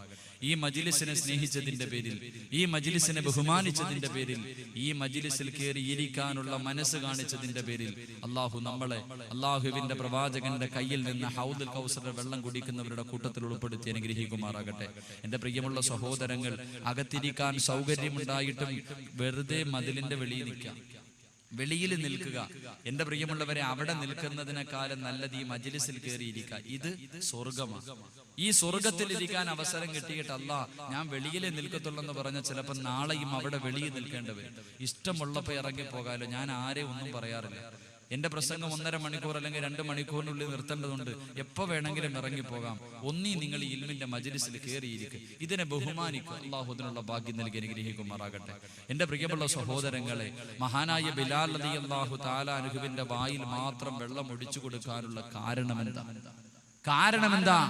മഹാനായ റസൂലുള്ളാഹി സ്വല്ലല്ലാഹു അലൈഹി വസല്ലമ തങ്ങള് അല്ലാഹുവിന്റെ പ്രവാചകൻ മരുഭൂമിയിലൂടെ നടന്നു പോകുമ്പോൾ മുസ്ലിമായതിന്റെ പേരിൽ ബിലാൽ റളിയല്ലാഹു അൻഹുവിനെ ക്രൂരമായി പീഡിപ്പിക്കുകയാണ്. ഉത്ബത്തും ശൈബത്തും അതാ മരുഭൂമിയിൽ മലർത്തി കിടത്തിയിട്ട് തന്റെ നെഞ്ചത്ത് പാറയെടുത്ത് വെച്ച് ക്രൂരമായി ചാട്ടപാറ കൊണ്ടടിച്ചു കൊണ്ട് ഉപദ്രവിക്കുകയാണ്. ബിലാൽ പറയുന്നു, നബിയേ എന്നെ സഹായിക്കണേ നബിയേ, എന്നെ രക്ഷിക്കണേ നബിയേ. ഓരോ ദിവസവും പ്രവാചകനെ കാണുമ്പോൾ ബിലാൽ റളിയല്ലാഹു തആല അൻഹു പറയുകയാണ്, അല്ലാഹുവിന്റെ പ്രവാചകൻ ഒരു ദിവസം നട്ടുച്ച സമയത്ത് ളുഹർ നമസ്കാരം കഴിഞ്ഞ് അല്ലാഹുവിന്റെ റസൂൽ നടന്നു വരുമ്പോ മഹാനായ ബിലാൽ റളിയല്ലാഹു തആല അൻഹു ഉണ്ടല്ലോ, ആ വെയിലത്ത് കിടന്ന് മരുഭൂമിയിൽ കിടന്നിട്ട് തന്റെ യജമാനനോട് വെള്ളത്തിന് കിടന്ന് യാചിക്കുകയാണ്. എനിക്കൽപ്പം വെള്ളം തരണേ എന്ന് പറഞ്ഞ് യാചിക്കുമ്പോൾ അല്ലാഹുവിന്റെ റസൂല് നോക്കുമ്പോഴതാ ഉത്ബത്ത് കടന്നു പോവുകയാണ്. തന്റെ യജമാനൻ കടന്നു പോയിട്ട് ഒട്ടകത്തിന്റെ മൂത്രമെടുക്കുകയാണ്. ഒട്ടകത്തിന്റെ മൂത്രമെടുത്തുകൊണ്ട് മഹാനായ ബിലാൽ റളിയല്ലാഹു തആല അൻഹുവിന്റെ മുന്നിലേക്ക് കടന്നു വരികയാ. അല്ലാഹുവിന്റെ റസൂല് നോക്കുമ്പോ വെള്ളത്തിന് കിടന്ന് യാചിക്കുകയാണ്. ഒട്ടകത്തിന്റെ മൂത്രമെടുത്തുകൊണ്ട് വന്ന് ബിലാൽ റളിയല്ലാഹു അൻഹുവിന്റെ വായിലേക്ക് എടുത്തൊഴിച്ചു കൊടുക്കാൻ പോകുമ്പോൾ അല്ലാഹുവിന്റെ റസൂല് കടന്നു പോവുകയാണ്. ബിലാൽ റളിയല്ലാഹു അൻഹുവിന്റെ വായിലേക്ക് തന്റെ കൈവെക്കുകയാണ്. എന്നിട്ട് അല്ലാഹുവിന്റെ റസൂൽ പറയുന്നു, ബിലാലേ ക്ഷമിക്കൂ ബിലാലേ, ക്ഷമിക്കൂ ബിലാലേ, നീ ഇതൊന്ന് കുടിക്കൂ ബിലാലേ. നാളെ ഹൗദുൽ കൗസറിലെ വെള്ളം എല്ലാവരുടെയും കയ്യിൽ ഞാൻ എടുത്തു കൊടുക്കുമ്പോൾ ബിലാലേ, ഇന്ന് നീ ക്ഷമിച്ചു കഴിഞ്ഞാൽ നിന്റെ വായിലേക്ക് ഞാൻ വെള്ളമൊഴിച്ചു തരാ ബിലാലേ. അല്ലാഹുവിന്റെ പ്രവാചകൻ അങ്ങോട്ട് പറയുമ്പോൾ മഹാനായ സയ്യിദിനാ ബിലാൽ റളിയല്ലാഹു തആല അൻഹു പുഞ്ചിരിക്കുന്ന മുഖത്തോടെ കുതിരയുടെ മൂത്രം അങ്ങോട്ട് കുടിച്ചു എന്ന് ചരിത്രം പഠിപ്പിക്കുമ്പോൾ എന്റെ പ്രിയമുള്ളവരെ, ക്ഷമിക്കാനുള്ള മനസ്സുണ്ടായാൽ നാളെ ഹിസാബില്ലാതെ സ്വർഗത്തിൽ കിടക്കുന്ന ഒന്നാമത്തെ വിഭാഗത്തിൽ നിനക്ക് പങ്കെടുക്കാൻ കഴിയുമെന്ന്, നിനക്ക് ചേരാൻ കഴിയുമെന്ന് നബിയുനാ റസൂലുള്ളാഹി സ്വല്ലല്ലാഹു അലൈഹി വസല്ലമ തങ്ങൾ പറയുന്നു, ഹിസാബില്ലാതെ സ്വർഗത്തിൽ കിടക്കുന്ന ഒന്നാമത്തെ വിഭാഗം എന്തെങ്കിലും ഒരു വിപത്തുണ്ടാകുമ്പോൾ ക്ഷമിക്കുന്നവർ. രണ്ടാമത്തെ വിഭാഗം ഏതാ? അല്ലാഹുവിന്റെ പ്രവാചകൻ സല്ലല്ലാഹു അലൈഹി വസല്ലമ തങ്ങൾ അല്ലാഹുവിന്റെ പ്രവാചകനതാ സ്വഹാബത്തിനോട് പറഞ്ഞു കൊടുക്കുകയാണ്. രണ്ടാമത്തെ വിഭാഗം ഏതെന്നറിയുമോ? അല്ലാഹുവിന്റെ ഭാഗത്ത് നിന്ന് വിളിക്കുന്ന രണ്ടാമത്തെ വിഭാഗം ഏതാണ്? അല്ലാഹുവിന്റെ പ്രവാചകൻ പറയുന്നു, സഹാബാ തതജാഫാ ജുനൂബുഹും അനിൽ മളാജിഅ്. എന്റെ പ്രിയമുള്ളവരെ, ഈ പള്ളം നിവാസികളുണ്ടല്ലോ, എല്ലാവരും പാതിരാത്രിയിൽ അവരുടെ വീടിനകത്ത് കിടന്ന് സുഖിച്ചുറങ്ങുകയാണ്. എല്ലാം മറന്നുകൊണ്ട് എല്ലാവരും പാതിരാത്രിയുടെ നിശബ്ദതയിൽ സുഖമായി കിടന്നുറങ്ങുമ്പോൾ പാതിരാത്രിയിൽ എഴുന്നേറ്റ് 2 റക്അത്ത് തഹജ്ജുദ് നിസ്കരിക്കുന്നവരുണ്ടല്ലോ, അവൻ നാളെ ഹിസാബില്ലാതെ സ്വർഗത്തിൽ കിടക്കുമെന്ന് നബിയുനാ റസൂലുള്ളാഹി സ്വല്ലല്ലാഹു അലൈഹി വസല്ലമ തങ്ങൾ പറയുന്നു. തഹജ്ജുദ് നിസ്കരിക്കുന്നവർ, എന്റെ പ്രിയമുള്ളവരെ, എന്റെ മുന്നിലിരിക്കുന്ന എത്ര പേർക്ക് ആ തഹജ്ജുദ് നിസ്കാരമുള്ളത് നിത്യമായി നമുക്കുണ്ടാവും. റമളാൻ മാസമൊക്കെ എത്തുമ്പോൾ എല്ലാവരും തഹജ്ജുദ് നിസ്കരിക്കും. അത് കഴിയുമ്പോൾ കഴിഞ്ഞു. എന്റെ പ്രിയമുള്ളവരെ, മഹാനായ റസൂലുള്ളാഹി സ്വല്ലല്ലാഹു അലൈഹി വസല്ലമ തങ്ങളോട് പടച്ചവൻ ഒരു അവസരത്തിൽ പറഞ്ഞു അത്രേ, നബിയെ, എനിക്ക് ഭൂമിയിൽ ദുനിയാവിൽ കുറെ ആൾക്കാരുണ്ട്, ചില അടിമകളുണ്ട്, ചില അടിമകൾ എനിക്ക് ദുനിയാവിലുണ്ട്. അവർ എന്നെ ഇഷ്ടപ്പെടുന്നു, അവരെന്നെ ഇഷ്ടപ്പെടുന്നതിനേക്കാൾ ഞാൻ അവരെ ഇഷ്ടപ്പെടുന്നു. എന്നെ അവരിഷ്ടപ്പെടുന്നു, അതിനേക്കാൾ ഞാൻ അവരെ ഇഷ്ടപ്പെടുന്നു.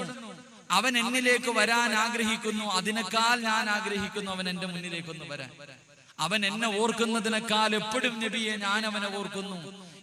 അവൻ എന്നിലേക്ക് നടന്നു വന്നാൽ ഞാൻ അവനിലേക്ക് ഓടിപ്പോകും നബിയെ. ഇങ്ങനെ ചില അടിമകളുണ്ട്. ഈ പള്ളത്തുള്ള എന്റെ പ്രിയപ്പെട്ട നിങ്ങളിൽ ചിലരെ അള്ളാഹു വല്ലാത്ത ഇഷ്ടമാ. നിങ്ങൾ അള്ളാഹനെ ഇഷ്ടപ്പെടുന്നതിനേക്കാൾ പടച്ചവൻ നിങ്ങളെ ഇഷ്ടപ്പെടുന്നു. നിങ്ങളുടെ മാതാപിതാക്കളെ നിങ്ങളെ സ്നേഹിക്കുന്നതിനേക്കാൾ പടച്ചവൻ നിങ്ങളെ സ്നേഹിക്കുന്നു. നിങ്ങളുടെ കണ്ണ് നിറയുന്നത് അള്ളാഹന് ഇഷ്ടമല്ല. നിങ്ങളുടെ കണ്ണൊന്ന് നിറഞ്ഞാൽ പടച്ചവന്റെ സിംഹാസനം പോലും കുലുങ്ങിപ്പോകും. അങ്ങനെ ചില അടിമകൾ, അവരാരാണെന്നറിയൂ? മഹാനായി റസൂലുള്ളാഹി സ്വല്ലല്ലാഹു അലൈഹി വസല്ലം അള്ളാഹുവിന്റെ പ്രവാചകൻ പടച്ചവനോട് ചോദിച്ചു, നബിയെ, അള്ളാഹുവേ, അത് ആരാ ഒന്ന് പറഞ്ഞു തരൂ, അവരാരാ ഒന്ന് പറഞ്ഞു തരുവോ? അള്ളാഹുവിന്റെ പ്രവാചകന് പടച്ചവൻ പറഞ്ഞു കൊടുത്തില്ല. ആ അവസരത്തിൽ അള്ളാന്റെ റസൂല് ചോദിച്ചു, അള്ളാഹുവേ, അവരുടെ അടയാളമെങ്കിലും ഒന്ന് പറഞ്ഞു തരും. നീ സ്നേഹിക്കുന്ന പള്ളത്ത്, നീ സ്നേഹിക്കുന്ന ആ വിശിഷ്ട വ്യക്തികൾക്കുള്ള അടയാളമെങ്കിലും ഒന്ന് പറഞ്ഞതാ പടച്ചവനെ. ആ അവസരത്തിൽ അല്ലാഹുവിന്റെ റസൂലിനോട് പടച്ചവൻ പറഞ്ഞു കൊടുക്കുന്നു, നബിയേ, അവർക്ക് 3 അടയാളമാണുള്ളത്. പടച്ചവൻ സ്നേഹിക്കുന്നവർക്ക് 3 അടയാളമാണ്. അതിലൊന്നാമത്തെ അടയാളം ഏതെന്നറിയുമോ? തതജാഫാ ജുനൂബുഹും അനിൽ മളാജിഅ്. നബിയേ, പള്ളം നിവാസികളെല്ലാം പാതിരാത്രിയുടെ നിശബ്ദതയില്, തണുപ്പുള്ള രാത്രിയിലതാ പുതപ്പിന്റെ അടിയിൽ കിടന്ന് സുഖിച്ചുറങ്ങുമ്പോൾ നബിയേ, ഒന്നാൻ ആകാശത്തിൽ വന്നിട്ട് ഭൂമിയിലേക്ക് ഞാൻ നോക്കും നബിയേ, ഭൂമിയിലേക്ക് ഞാൻ നോക്കും നബിയേ. ആ അവസരത്തിൽ എഴുന്നേറ്റ് 2 റക്അത്ത് തഹജ്ജുദ് നിസ്കരിക്കുന്നവരാണ് നബിയേ. തഹജ്ജുദ് നിസ്കരിക്കുന്നവർ, അവരെ അള്ളാഹു സ്നേഹിക്കുന്നതിന്റെ ഒന്നാമത്തെ അടയാളമാണെന്ന് നബിയുനാ റസൂലുള്ളാഹി സ്വല്ലല്ലാഹു അലൈഹി വസല്ലം. ഈ മജ്ലിസിലിരിക്കുന്ന നിങ്ങൾ ആലോചിക്കുക, നിങ്ങൾ ആരെങ്കിലും തഹജ്ജുദ് നിസ്കാരം നിത്യമായിട്ടുണ്ടെങ്കിൽ തീരുമാനിച്ചോ, അള്ളാഹ് നിന്നെ സ്നേഹിക്കുന്നു, അതിന്റെ അടയാളമാത്. അള്ളാഹു നിലനിർത്താനുള്ള ഭാഗ്യം നൽകി അനുഗ്രഹിക്കുമാറാകട്ടെ. എന്റെ പ്രിയമുള്ള സഹോദരങ്ങളെ, നമസ്കരിച്ചാൽ കിട്ടുന്ന പ്രതിഫലം എന്തെന്നറിയൂ? തഹജ്ജുദ് നിസ്കരിച്ചാൽ കിട്ടുന്ന പ്രതിഫലം എന്താ? അള്ളാഹുവിന്റെ റസൂൽ സല്ലല്ലാഹു അലൈഹി വസല്ലമ തങ്ങൾ പറയുന്നു, തഹജ്ജുദ് നിസ്കാരം മുൻഗാമികളുടെ ചര്യയാണ്. മുൻഗാമികളുടെ ചര്യയാണ് തഹജ്ജുദ് നിസ്കാരം. മഹാന്മാരായ അള്ളാഹു ഇഷ്ടപ്പെടുന്നവരുടെ അടയാളമാണ് തഹജ്ജുദ് നിസ്കാരം. 1. 2, അല്ലാഹുവിന്റെ പ്രവാചകൻ സല്ലല്ലാഹു അലൈഹി വസല്ലമ തങ്ങൾ സഹാബത്തിനോട് പറയുന്നു, സഹാബാ, നാളെ പടച്ചവന്റെ കോടതിയുണ്ടല്ലോ. സ്വർഗത്തിന്റെ ആരാമങ്ങൾക്ക് നടുവിലൂടെ സ്വർഗവാസികൾ മുഴുവനും ആസ്വദിച്ച് നടക്കുകയാണ്. പടച്ചവൻ അല്ലാഹുവിന്റെ പ്രവാചകൻ പറയുകയാ, സ്വർഗത്തിലെ ഏറ്റവും വലിയ അനുഗ്രഹമുണ്ടല്ലോ, സ്വർഗത്തിലെ ഏറ്റവും വലിയ അനുഗ്രഹം അത് അല്ലാഹുവിന്റെ ലിഖാഹ് കാണലാണ്, പടച്ചവനെ കാണലാണ്. അല്ലാഹുവിന്റെ റസൂൽ പറയുന്നു, സഹാബത്തേ, തഹജ്ജുദ് നിസ്കരിക്കുന്ന മനുഷ്യനുണ്ടല്ലോ, പാതിരാത്രിയിൽ എഴുന്നേറ്റ് 2 റക്അത്ത് നിസ്കരിക്കുന്ന മനുഷ്യനുണ്ടല്ലോ, അവൻ എന്നെ കാണാൻ കഴിയുമെന്ന് നബിയുനാ റസൂലുള്ളാഹി അല്ലാഹുവിന്റെ പ്രവാചകൻ പറയുകയാണ്. തഹജ്ജുദ് നിസ്കരിക്കുന്ന മനുഷ്യനുണ്ടല്ലോ, നാളെ പടച്ചവന്റെ സ്വർഗ്ഗത്തിൽ കടന്നു ചെല്ലുമ്പോൾ ഫയറുഫൗൽ ഹിജാബ്, അല്ലാഹു തന്റെ മറയെടുത്ത് അങ്ങോട്ട് മാറ്റുകയാ. ഫയൻദുറൂന ഇലാ വജ്ഹില്ലാഹ്, എല്ലാവരും അല്ലാഹുവിനെ കാണുകയാണ്, എല്ലാവരും പടച്ചവന്റെ നിക്കാഹ് കാണുകയാണ്. അവസരത്തിൽ അല്ലാഹു നമ്മുടെ മുന്നിലേക്ക് കടന്നു വന്നിട്ട്, പടച്ചവൻ നമ്മുടെ മുന്നിലേക്ക് കടന്നു വന്ന് അസ്സലാമു അലൈക്കും യാ അഹ്ലൽ ജന്നാ, അല്ലാഹു നാളെ സ്വർഗ്ഗത്തിൽ വെച്ച് സലാം പറയുമ്പോൾ അല്ലാഹുവിന്റെ റസൂൽ പറയുന്ന സഹാബത്തേ, പാതിരാത്രിയിൽ എഴുന്നേറ്റ് പടച്ചവനെ ഓർക്കുന്നവനുണ്ടല്ലോ, അവൻ നാളെ അവന് കിട്ടുന്ന 2ാമത്തെ പ്രതിഫലം നാളെ സ്വർഗ്ഗത്തിൽ വെച്ച് അല്ലാഹു സലാം പറയുമ്പോ അല്ലാഹുവിനെ കണ്ടു മടക്കാൻ അവന് ഭാഗ്യമുണ്ടെന്ന് നബിയുനാ റസൂലുള്ളാഹി സല്ലല്ലാഹു അലൈഹി വസല്ലമ തങ്ങൾ പറയുന്നു, നാളെ സ്വർഗ്ഗത്തിൽ വെച്ച് അല്ലാഹു സലാം പറയും, അല്ലാഹു സലാം പറയും, അല്ലാഹു സലാം പറയും, അല്ലാഹു സലാം പറയും, അല്ലാഹു സലാം പറയും, അല്ലാഹു സലാം പറയും, അല്ലാഹു സലാം പറയും, അല്ലാഹു സലാം പറയും, അല്ലാഹു സലാം പറയും, അല്ലാഹു സലാം പറയും, അല്ലാഹു സലാം പറയും. സ്വർഗ്ഗത്തിലെ ഏറ്റവും വലിയ അനുഗ്രഹം അല്ലാഹുവിനെ കാണല. എല്ലാവരും സ്വർഗ്ഗത്തിൽ ഒരുമിച്ച് നിൽക്കുമ്പോൾ ഫയറുഫൗൽ ഹിജാബ്, തന്റെ മറയെടുത്ത് അങ്ങോട്ട് മാറ്റും. ഫയൻദുറൂന ഇലാ വജ്ഹില്ലാഹ്, എല്ലാവരും അല്ലാഹുവിനെ കാണും. ആ അവസരത്തിൽ അല്ലാഹു പറയും അസ്സലാമു അലൈക്കും യാ അഹ്ലൽ ജന്ന.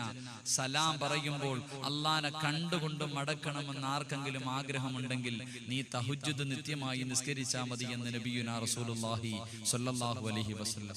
3ാമത് തഹജ്ജുദ് നിസ്കരിച്ചാൽ കിട്ടുന്ന പ്രതിഫലം, 3ാമത് തഹജ്ജുദ് നിസ്കരിച്ചാൽ കിട്ടുന്ന പ്രതിഫലം എന്താ? മഹാനായ റസൂലുള്ളാഹി സ്വല്ലല്ലാഹു അലൈഹി വസല്ലമ തങ്ങൾ പറയുന്നു, നിന്റെ ഹൃദയത്തിൽ ചെയ്തു പോയ പാപത്തിന്റെ കറകൾ മാറും, പാപത്തിന്റെ കറകൾ മാറും. എത്ര വലിയ കൊടുംപാപം ചെയ്തവനാണെങ്കിലും, എത്ര വലിയ അപരാധം ചെയ്തവനാണെങ്കിലും, എന്റെ പ്രിയമുള്ളവരെ, നിങ്ങളുടെ ജീവിതത്തിൽ വന്നുപോയ സർവ്വ പാപവും അല്ലാഹു പുറത്തു തരും. നിങ്ങളുടെ പാപത്തിന്റെ കറ മാറുമെന്ന് നബിയുനാ റസൂലുള്ളാഹി സ്വല്ലല്ലാഹു അലൈഹി വസല്ലം. ഹൃദയം കറുത്തുപോയത് കൊണ്ടാണ്, പാപങ്ങൾ അധികരിച്ചത് കൊണ്ടാണ് ഗൾഫിൽ നിന്ന് മടങ്ങി വന്ന ഭർത്താവിന് ഉറക്കഗുളി കലക്കി കൊടുത്തിട്ട് അയൽവാസിയുടെ വീട്ടിലേക്ക് പാതിരാത്രിയിൽ എന്റെ പ്രിയപ്പെട്ട മുസ്ലിം പെണ്ണിറങ്ങിപ്പോയത്. അതുകൊണ്ടാണ് കാമുകന്മാരുടെ കൂടെ ഒളിച്ചോടുന്നത്. 10 മാസം ഗർഭം ധരിച്ച് മരണവേദനയുടെ വേദനയും സഹിച്ച് പ്രസവിച്ച തന്റെ പൊന്നു മകളെ കഴുത്ത് ഞെരിച്ചു കൊല്ലാൻ എന്റെ മുസ്ലിം പെങ്ങന്മാര് തയ്യാറാകുന്ന അതുകൊണ്ടാ. പാവങ്ങൾ അധികരിച്ചു പോയത് കൊണ്ടാ, ഹൃദയം കറുത്തുപോയത് കൊണ്ടാ, മൃഗത്തിനെക്കാൾ അധപ്പതിച്ച ജീവിതം നയിക്കുന്നത് കൊണ്ടാ. എന്റെ പ്രിയമുള്ളവരെ, എത്ര വലിയ പാപം ചെയ്തവനും അല്ലാഹു പുറത്തു തരും. അല്ലാഹു എത്ര വലിയ കൊടും പാപം ചെയ്തവനും അല്ലാഹു പുറത്തു തരും. എന്റെ പ്രിയമുള്ളവരെ, ലോകത്ത് ഏറ്റവും കൂടുതൽ പാപം ചെയ്ത വ്യക്തി ആരെന്നറിയും? ലോകത്തൊരു മനുഷ്യനും ചെയ്യാത്ത ഏറ്റവും വലിയ പാപം ചെയ്ത മനുഷ്യന് പോലും അല്ലാഹു പുറത്തു കൊടുത്തു. അത്ര വലിയ പാപമൊന്നും നമ്മൾ ആരും ചെയ്തിട്ടില്ലല്ലോ. എന്റെ മുന്നിലിരിക്കുന്ന നിങ്ങളാരും അത്രയും വലിയ കൊടുംപാപമൊന്നും സ്വപ്നത്തിൽ പോലും കേൾക്കാത്ത പാപം ചെയ്ത മനുഷ്യന് പോലും അല്ലാഹു പുറത്തു കൊടുത്തു. മഹാനായ റസൂലുള്ളാഹി സ്വല്ലല്ലാഹു അലൈഹി വസല്ലമ തങ്ങൾ അല്ലാഹുവിന്റെ പ്രവാചകൻ വീട്ടിൽ കിടക്കുമ്പോൾ മഹാനായ ഉമർ ഇബ്നുൽ ഖത്താബ് റളിയല്ലാഹു തആല അൻഹു കരഞ്ഞുകൊണ്ട് ഓടി വരികയാണ്. അല്ലാഹുവിന്റെ റസൂലിന്റെ വീടിനകത്തേക്ക് ഓടി വന്നു.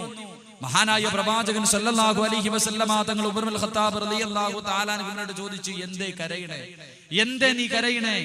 അല്ലാഹുവിന്റെ റസൂലിനോട് മഹാനായ ഇബ്നുൽ ഖത്താബ് റളിയല്ലാഹു തആല അൻഹു പറഞ്ഞു, പത്ര നബിയെ, കഅബയുടെ കില്ല പിടിച്ചിട്ട് ഒരു ചെറുപ്പക്കാരൻ നിന്ന് കരയുന്ന നബിയെ, കഅബയുടെ കില്ല പിടിച്ചിട്ട് ഒരു ചെറുപ്പക്കാരൻ നിന്ന് കരഞ്ഞുകൊണ്ട് ദുആ ചെയ്യുന്നു. ആരെല്ലാം വന്ന് പിടിച്ചു മാറ്റിയിട്ടും ആ മനുഷ്യൻ മാറുന്നില്ല. ആ പാവപ്പെട്ടവന്റെ ദുആ കണ്ടപ്പോൾ എനിക്ക് കരച്ചിൽ വന്നു എന്ന് മഹാനായ ഉമർ ഇബ്നുൽ ഖത്താബ് റളിയല്ലാഹു തആല അൻഹു പ്രവാചകനോട് പറയുമ്പോൾ അല്ലാഹുവിന്റെ റസൂലദാ ഉമറിനോട് പറഞ്ഞു, ഉമറേ, ആ ചെറുപ്പക്കാരനെ വിളിച്ചു കൊണ്ടുവാ ഉമറേ. ആ ചെറുപ്പക്കാരനെ വിളിച്ചു കൊണ്ടുവരാറ് അല്ലാഹുവിന്റെ പ്രവാചകന്റെ മുന്നിലേക്ക് കഅബയുടെ കില്ല പിടിച്ചിട്ട് പൊട്ടിക്കരയുന്ന ചെറുപ്പക്കാരനെ വിളിച്ചു കൊണ്ടുവരികയാണ്. ആ അവസരത്തിൽ അല്ലാഹുവിന്റെ റസൂലുണ്ടല്ലോ, ആ മനുഷ്യനോട് ചോദിക്കുന്നു, എന്ത് പാപമാ നീ ചെയ്തത്? എന്തിനാ കഅബയുടെ കില്ല പിടിച്ചിട്ട് കരയുന്നതെന്ന് ചോദിക്കുമ്പോൾ അല്ലാഹുവിന്റെ പ്രവാചകനോട് പറയുന്നു, യാ റസൂലല്ലാഹ്, എന്റെ ജീവിതത്തിൽ ഒരു പാപം ഞാൻ ചെയ്തു നബിയേ, ആ തൗബയ്ക്ക് വേണ്ടിയാണ് നിന്ന് കരയുന്നതെന്ന് പറയുമ്പോൾ അല്ലാഹുവിന്റെ പ്രവാചകൻ ചോദിക്കുകയാ, എന്ത് പാപമാ ചെയ്തത്? ആ മനുഷ്യൻ പറയുന്നു, നബിയേ, ഇന്ന് വരെ ഒരു മനുഷ്യരോടും ഞാൻ പറഞ്ഞിട്ടില്ല, പടച്ചവന്റെ മുന്നിലല്ലാതെ ഒരു മനുഷ്യരോടും ഇന്ന് വരെ ആ പാപത്തെ കുറിച്ച് ഞാൻ പറഞ്ഞിട്ടില്ല. പക്ഷേ പ്രവാചകരാ ചോദിക്കുന്നത്, അതുകൊണ്ട് അല്ലാഹുവിന്റെ റസൂലിനോട് പറയുകയാണ്, യാ റസൂലല്ലാഹ്, എന്റെ ജോലി എന്തായിരുന്നെന്നറിയുമോ നബിയേ? അതാ ആരെങ്കിലും മരണപ്പെട്ട് കഴിഞ്ഞാൽ, എന്റെ നാട്ടിൽ ആരെങ്കിലും മരണപ്പെട്ട് കഴിഞ്ഞാൽ അവരുടെ മയ്യത്ത് കബറടക്കാൻ പള്ളിക്കാട്ടിലേക്ക് ഞാനും പോകും നബിയേ, കബർ കുടിക്കാൻ ഞാനും കൂടും നബിയേ, കബറടക്കാൻ ഞാനും കൂടും നബിയേ. കബറടക്കിയിട്ട് എല്ലാവരും മടങ്ങി പോകുമ്പോൾ ആ കബറടക്കിയ സ്ഥലം ഞാൻ നോക്കി വെക്കും നബിയേ. പാതിരാത്രി കടന്നു വരുമ്പോൾ, പാതിരാത്രി എത്തിക്കഴിയുമ്പോ, എല്ലാവരും കടന്നുറങ്ങി കഴിയുമ്പോ, യാ റസൂലല്ലാഹ്, ഈ എഴുന്നേറ്റ് പള്ളിക്കാട്ടിലേക്ക് പോകും നബിയേ. ആ പള്ളിക്കാട്ടിലേക്ക് കടന്നു പോയിട്ട് ആ കബർ ഞാനങ്ങ് മാന്തും നബിയേ. എന്നിട്ട് ആ മയ്യത്തിന്റെ ശരീരത്തിൽ പൊതിഞ്ഞിരിക്കുന്ന 3 കഷ്ണം കഫൻ തുണിയുണ്ടല്ലോ, അതാ ശരീരത്ത് നിന്ന് ഞാൻ അടിച്ചെടുക്കും നബിയെ. മോട്ടിച്ചു കൊണ്ടുപോയി പട്ടണത്തിൽ കൊണ്ടുപോയി വിറ്റിട്ട് അതുകൊണ്ട് ജീവിക്കുകയാണ് നബിയേ. എന്നിട്ടാ മനുഷ്യൻ പറയുകയാണ്, യാ റസൂലല്ലാഹ്, ഒരു ദിവസമുണ്ടല്ലോ, ഒരു ദിവസമുണ്ടല്ലോ, 7 വർഷങ്ങൾക്ക് മുമ്പ് എന്റെ നാട്ടിലൊരു സുന്ദരിയായ പെണ്ണ്, ഏത് ചെറുപ്പക്കാരനും ആഗ്രഹിക്കുന്ന ഈ യുവത്വത്തിന്റെ നടുവിലൂടെ നടന്നു പോകുന്ന ചെറുപ്പക്കാരിയായ തൊലിവെളുപ്പുള്ള ഒരു സുന്ദരിയായ സാലിഹത്തായ പെണ്ണ് മരിച്ചു നബിയേ. ആ പെണ്ണിന്റെ മയ്യത്ത് കൊണ്ടുപോയി കബറടക്കി നബിയെ. കബർ നോക്കി വെച്ച് നബിയെ. പാതിരാത്രിയിൽ എല്ലാവരും അവരുടെ കൂരയ്ക്കകത്ത് കടന്നിറങ്ങുമ്പോൾ ആരും അറിയാതെ ആ കബറിന്റെ പുറത്തേക്ക് ഞാൻ നടന്നു നബിയേ. ആ കബറിന്റെ മുന്നിലേക്ക് നടന്നു പോവുകയാണ്. അതാ കബറങ്ങോട്ട് മണ്ണുകൾ വെട്ടി മാറ്റുകയാണ്. ആ കബറിനകത്ത് പലകകൾ മറകി മാറ്റുകയാണ്. എന്നിട്ട് യാ റസൂലല്ലാഹ്, ആ കബറിനകത്തേക്ക് ഞാൻ ഇറങ്ങി നബിയേ. ആ പെണ്ണിന്റെ കബറിനകത്തേക്ക് ഇറങ്ങിയിട്ട്, ആ യുവതിയുടെ കബറിനകത്തേക്ക് ഇറങ്ങിയിട്ട് ആ പെണ്ണിന്റെ ശരീരത്തിൽ കഫം പൊതിഞ്ഞിരിക്കുന്ന തുണി ഞാൻ എടുത്തു മാറ്റി നബിയേ. അല്ലാഹുവിന്റെ പ്രവാചകരോട് പറയുകയാണ്, യാ റസൂലല്ലാഹ്,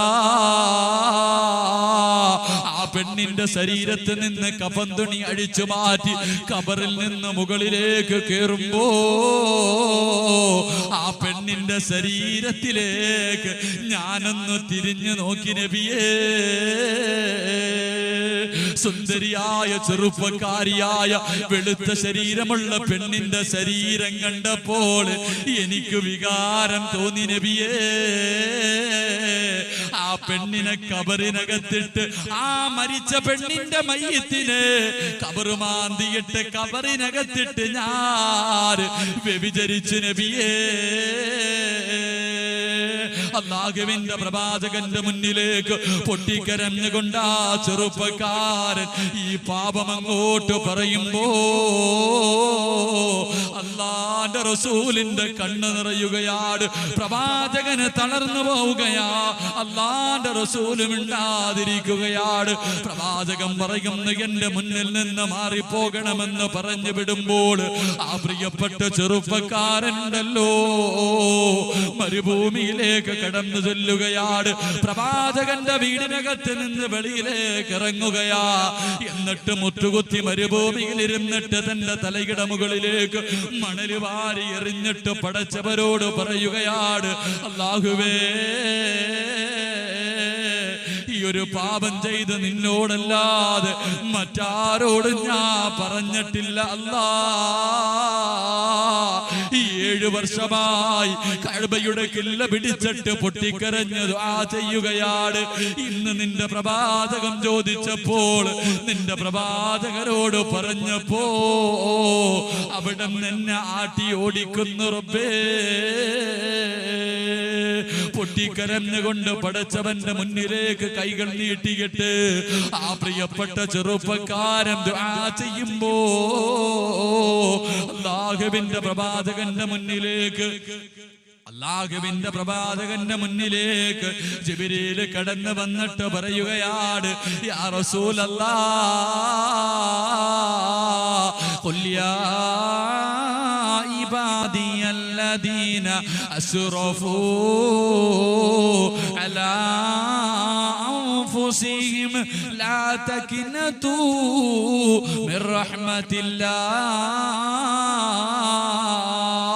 നബിയേ, എന്റെ ദാസന്മാരോട് പറ നബിയേ, അവരെത്ര വലിയ അക്രമം ചെയ്താലും, അവരെത്ര വലിയ കൊടുംപാപം ചെയ്താലും അവരോടൊന്ന് ചോദിക്കാൻ പറ നബിയേ. അവര് തൗബ ചെയ്താൽ ഞാൻ സ്വീകരിക്കും നബിയേ. റസൂലുള്ളാഹി സ്വല്ലല്ലാഹു അലൈഹി വസല്ലമ തങ്ങൾ പറയുന്നു, തഹജ്ജുദ് നിസ്കരിക്കുന്ന മനുഷ്യന്റെ ഹൃദയത്തിലെ പാപത്തിന്റെ കറകൾ മാറും. 4 തഹജ്ജുദ് നിസ്കരിക്കുന്ന ഒരു മനുഷ്യന് കിട്ടുന്ന 4ാമത്തെ പ്രതിഫലം, എൻ്റെ പ്രിയമുള്ള സഹോദരങ്ങളെ, അവൻ പാപത്തിലേക്ക് കടന്നു പോകുമ്പോൾ, പാപം ചെയ്യാൻ അവൻ കടന്നു പോകുമ്പോൾ, പാപത്തിന്റെ സാഹചര്യങ്ങളിലേക്ക് അവൻ പെട്ടുപോകുമ്പോൾ, ശൈത്താന്റെ ചതിയിൽ അകപ്പെട്ടു പോകുമ്പോൾ അവനെ ആ പാപത്തിൽ നിന്ന് അവന്റെ നമസ്കാരം തടയുമെന്ന് നബിയുനാ റസൂലുള്ളാഹി സ്വല്ലല്ലാഹു അലൈഹി വസല്ലം.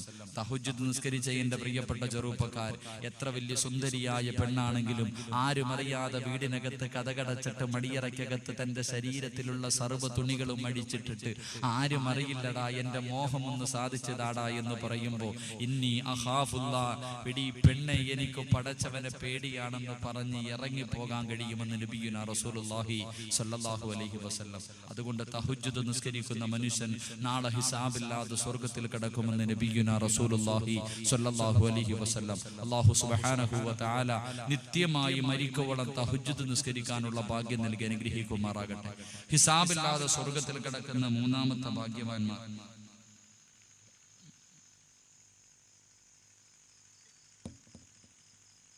ഹിസാബില്ലാതെ സ്വർഗ്ഗത്തിൽ കിടക്കുന്ന 3ാമത്തെ വിഭാഗം, അല്ലാഹുവിന്റെ പ്രവാചകൻ സല്ലല്ലാഹു അലൈഹി വസല്ലമ തങ്ങൾ പറയുകയാണ്, ഹിസാബില്ലാതെ സ്വർഗ്ഗത്തിൽ കിടക്കുന്ന 3ാമത്തെ വിഭാഗം ഏതെന്നറിയുമോ? അസ്മാഉ ബിൻത് യസീർ റളിയല്ലാഹു തആല അൻഹ പറയുകയാണ്, യജ്മഉല്ലാഹു യൗമൽ ഖിയാമ, നാളെ പടച്ചവൻ 3ാമതായി ഒരു വിഭാഗത്തെ വിളിക്കുകയാണ്. അതാ പടച്ചവൻ അടുത്തേക്ക് വിളിച്ചിട്ട് ഒറ്റ സഫായിട്ട് നിർത്തുകയാണ്. ആരെയാ വിളിച്ചു നിർത്തതെന്നറിയുമോ? അടുത്ത ഹിസാബില്ലാതെ സ്വർഗ്ഗത്തിൽ കിടക്കുന്ന 3ാമത്തെ വിഭാഗം. അല്ലാഹു അവനൊരു പരീക്ഷണം കൊടുത്താൽ, അല്ലാഹു എന്തെങ്കിലും ബുദ്ധിമുട്ട് കൊടുത്താൽ, ആ ബുദ്ധിമുട്ടറിയുന്ന സമയത്ത് അൽഹംദുലില്ലാഹ് എന്ന് പറയുന്ന മനുഷ്യനുണ്ടല്ലോ, നാളെ ഹിസാബില്ലാതെ സ്വർഗ്ഗത്തിൽ കിടക്കുമെന്ന് നബിയുനാ റസൂലുള്ളാഹി സല്ലല്ലാഹു അലൈഹി വസല്ലമ തങ്ങൾ പറയാ, ക്യാൻസർ ഒന്ന് തലകറങ്ങി വീണിട്ട് ഹോസ്പിറ്റലിൽ കൊണ്ടുപോയപ്പം ബ്ലഡ് ടെസ്റ്റ് ചെയ്യാൻ പറഞ്ഞു. ഒന്ന് ടെസ്റ്റ് ചെയ്തിട്ട് രണ്ടാമത് ഒന്നും കൂടെ ടെസ്റ്റ് ചെയ്തു. എന്നിട്ട് ഡോക്ടർ മുന്നിൽ വന്നിട്ട് പറയാ നിനക്ക് ക്യാൻസർ ആണെന്ന് പറയുമ്പോ അൽഹംദുലില്ലാ എന്ന് പറഞ്ഞ നാളെ നീ ഹിസാബില്ലാതെ സ്വർഗത്തിൽ കിടക്കുമെന്ന് നബിയുനാ റസൂലുള്ളാഹി സ്വല്ലല്ലാഹു അലൈഹി വസല്ലം. എന്തെങ്കിലും ബുദ്ധിമുട്ടുണ്ടാകുമ്പോൾ, പ്രശ്നങ്ങൾ ഉണ്ടാകുമ്പോൾ ആദ്യം അൽഹംദുലില്ലാ പറയാൻ മനസ്സിലാക്കും. എന്റെ പ്രിയപ്പെട്ടവരോട്, സഹോദരങ്ങളോടൊക്കെ എങ്ങനെയുണ്ട് സന്തോഷം, ജീവിതമൊക്കെ എങ്ങനെയാണെന്ന് ചോദിച്ചാൽ പറയും അൽഹംദുലില്ലാ, റാഹത്താണ്, കച്ചവടമൊക്കെ ഉണ്ട്, നല്ലതാണ്. പക്ഷെ കച്ചവടമൊക്കെ ഇല്ലാതായി കഴിഞ്ഞു എന്തെങ്കിലും ബുദ്ധിമുട്ടാണെങ്കിലോ എങ്ങനെയുണ്ടെന്ന് ചോദിച്ചാൽ അപ്പ അൽഹംദുലില്ലാ പറയില്ല. വല്ലാത്ത ബുദ്ധിമുട്ടൊക്കെ, നഷ്ടത്തിലാണില്ല, അള്ളാഹിനെ സ്തുതിക്കാൻ കഴിയില്ല. സന്തോഷം ഉണ്ടാകുമ്പോ എല്ലാരും പടച്ചവനെ സ്തുതിക്കും. ദുഃഖം ഉണ്ടാകുമ്പോ, എന്റെ പള്ളിയിൽ ഇപ്പൊ ഒരു പ്രിയപ്പെട്ട ചെറുപ്പക്കാരൻ 5 നേരവും പള്ളിക്കകത്ത് വന്ന് നിസ്കരിച്ചു കൊണ്ടിരുന്നവൻ, അവനെ നമസ്കരിക്കാൻ കാണാതെ വന്നപ്പോ എന്റെ പള്ളിയിലെ ഉസ്താദ് അവനെ വിളിച്ചിട്ട് ഉപദേശിച്ചു, എടാ നീ 5 നേരം സുബഹിക്ക് വരെ പള്ളി വന്നുകൊണ്ടിരുന്നയാ, എന്തേ നിന്നെ ഇപ്പൊ കാണുന്നില്ല? ആ പ്രിയപ്പെട്ട ചെറുപ്പക്കാരൻ പറയുന്നു, ഉസ്താദെ 9 വർഷമായിട്ട് ഞാനൊരു പെണ്ണിനെ പ്രണയിക്കാം. ആ പെണ്ണിന്റെ വീട്ടുകാർ കല്യാണത്തിന് സമ്മതിക്കണമെന്ന് പറഞ്ഞോണ്ടാ ഞാൻ പള്ളിക്കകത്ത് കയറിയ. 9 വർഷം സ്നേഹിച്ചിട്ട് ഇപ്പൊ ആ പെണ്ണ് പറയാ എന്നെ വേണ്ടാന്ന് അവള് തന്നെ പറഞ്ഞു. ആ പെണ്ണ് തന്നെ പറഞ്ഞു എന്നെ വേണ്ടാന്ന്, ഇനി അതുകൊണ്ട് ഞാൻ നമസ്കരിക്കുന്നില്ല. എന്റെ പ്രിയമുള്ളവരെ, ആ പയ്യനോട് ഉസ്താദ് ഉപദേശിച്ച ഉസ്താദ് പറഞ്ഞു അത്രേ, മോനെ നിന്റെ വാരിയലിൽ നിന്ന് പടച്ചവൻ ഒരു പെണ്ണിനെ സൃഷ്ടിച്ചിട്ടുണ്ട്, സമയമാകുമ്പോ അത് നടക്കും. ഞാൻ വെള്ളിയാഴ്ച പള്ളിയിൽ പോയപ്പോ, കഴിഞ്ഞ ആഴ്ച പള്ളിയിൽ പോയപ്പോ ഈ പയ്യൻ എന്റെ മുന്നിൽ വന്നിട്ട്, ഉസ്താദെ ഒരു സംശയമുണ്ട്. ഞാൻ ചോദിച്ചു എന്താണ്?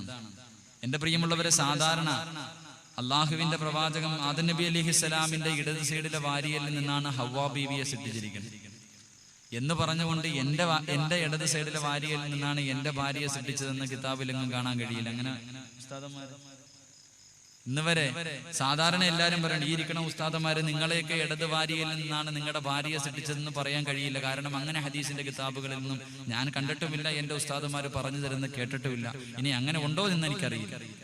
എല്ലാവരും സാധാരണ പറയാറുണ്ട് ആദം നബിയിലേക്ക് ഖിയാസാക്കിയാ പറയണം. ഇപ്പൊ ഉസ്താദ് ഉപദേശിച്ചുകൊണ്ട് ഈ പയ്യ എന്റെ അടുത്ത് ചോദിച്ചു, അങ്ങനെയാണെങ്കിൽ ഉസ്താദെ ചില പെണ്ണുങ്ങള് കല്യാണമെല്ലാം കഴിഞ്ഞ് 2 വർഷം ഒരുത്തന്റെ കൂടെ ജീവിച്ച് 2 മക്കളെയും പെറ്റു കൊടുത്തിട്ട് മറ്റൊരുത്തന്റെ കൂടെ ഒളിച്ചോടി പോകുമല്ലോ, അപ്പൊ എങ്ങനെ 50-50 എല്ലാണോ എന്ന് അവ എന്നോട് ചോദിക്കും. ചില ആൾക്കാർ അങ്ങനെയാണല്ലോ. ഇപ്പൊ കാസർഗോഡ് ജില്ലയിലൊക്കെ നോക്കിയാൽ മതി, നമ്മുടെ നാട്ടിലൊക്കെ എന്തായാലും കാണാതിരിക്കത്തൊന്നുമില്ല. 2 പെറ്റിട്ട മക്കളെ ആയിട്ട് വേറൊരുത്തന്റെ കൂടെ ജീവിക്കും. ആ പാവപ്പെട്ടവൻ ഗൾഫിൽ പണം ഉണ്ടാക്കാൻ പോകുമ്പോഴത്തേക്ക് അടുത്തവന്റെ കൂടെ ഒളിച്ചോടി പോകും. അപ്പൊ എങ്ങനെ ഈ പെണ്ണിന് 2 ചിലർ 2 നിൽക്കത്തില്ല. ഇപ്പൊ എന്റെ വീടിനടുത്തൊരു പെൺകുട്ടി 3 പേരുടെ കൂടെ ജീവിച്ചിരിക്കണം. അപ്പൊ ഒടിക്കാനും സമയം കാണും. അപ്പൊ അങ്ങനെ എന്റെ പ്രിയപ്പെട്ടവരെ, ഞാൻ പറഞ്ഞു വന്നത്, ചില കാര്യങ്ങൾ വരുമ്പോ നമ്മുടെ മക്കൾക്കൊക്കെ വല്ലാത്ത അറിവാണ്, ഭയങ്കര ഈമാനാണ്. നമ്മുടെ പ്രിയപ്പെട്ട എല്ലാവർക്കും നല്ല അറിവുണ്ട്. ഇപ്പൊ തന്നെ ഇവിടെ കാസർഗോഡുകാരൻ ഒരു പയ്യൻ തുടങ്ങി വെച്ചത് ഇപ്പം തിരുവനന്തപുരം വരെ എത്തിയിരിക്കാം. കാസർഗോഡുള്ള ഒരു പാവപ്പെട്ടവൻ എണ്ണയടിക്കാൻ പോയപ്പോ പെട്രോൾ ടാങ്കിന്റെ മുകളിൽ കൈയടിച്ച് അടിച്ചുകൊണ്ടൊരു പാട്ട് പാടി. ആ പാട്ട് ഇപ്പം പാടി തിരുവനന്തപുരം വരെ എത്തിയിരിക്കുക. ഇപ്പൊ നെറ്റിലൊക്കെ കയറുകയാണെങ്കിൽ, വാട്സപ്പിലൊക്കെ ഇപ്പം മൂത്രമൊഴിക്കുമ്പോഴും ബാത്റൂമിൽ കുളിക്കുമ്പോഴും എന്റെ പ്രിയപ്പെട്ടവരൊക്കെ മാഹിയിലെ പെണ്ണിനെ കണ്ടിരിക്കണം, തലശ്ശേരിയിലെ പെണ്ണിനെ കണ്ട്, ഇതൊക്കെ പാടിക്കൊണ്ടാണ് നടക്കുന്നത്.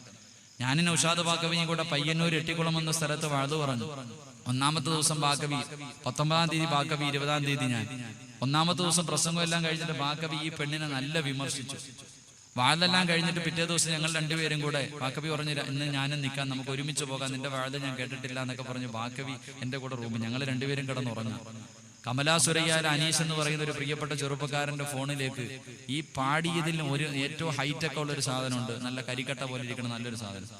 അവള് ഈമാൻ കൂടിയവളാ. അവള് ഫോൺ വിളിച്ചപ്പോ ഈ പാവപ്പെട്ടവൻ എന്റെ കയ്യിൽ തന്നു. ഞാനിങ്ങനെ ഫോണൊക്കെ എടുത്തു നോക്കി. ഇവൾ എന്നോട് ചോദിക്കുക, ഇസ്ലാമിൽ പാട്ട് പാടാൻ അവകാശമില്ലേ, സ്വാതന്ത്ര്യമില്ലേ?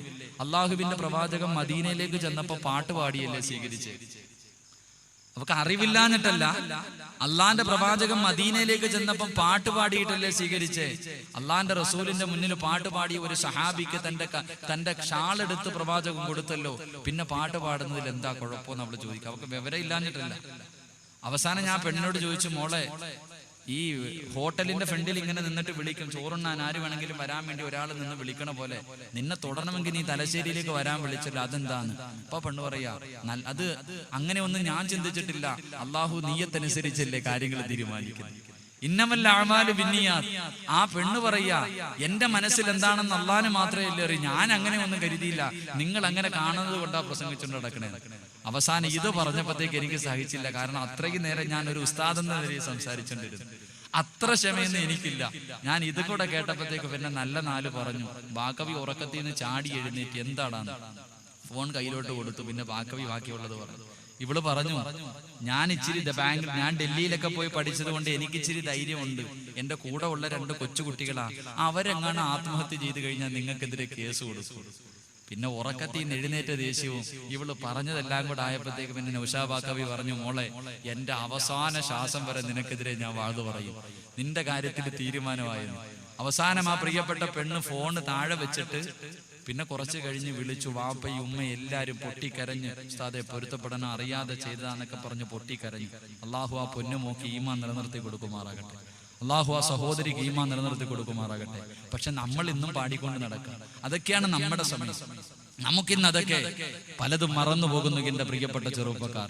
അതുകൊണ്ട് ഞാൻ പറഞ്ഞു വന്നത്, മഹാനായ റസൂലുള്ളാഹി സ്വല്ലല്ലാഹു അലൈഹി വസല്ലമ തങ്ങൾ പറയുന്നു, പടച്ചവൻ ഒരു പരീക്ഷണം തരുമ്പോൾ, അള്ളാഹു ഒരു പരീക്ഷണം തരുമ്പോൾ അത് നീ അറിയുമ്പോൾ ആദ്യം അൽഹംദുലില്ലാ എന്ന് പറഞ്ഞ നാളെ നീ ഹിസാബില്ലാതെ സ്വർഗത്തിൽ കിടക്കുമെന്ന് നബിയുനാ റസൂലുള്ളാഹി സ്വല്ലല്ലാഹു അലൈഹി വസല്ലം.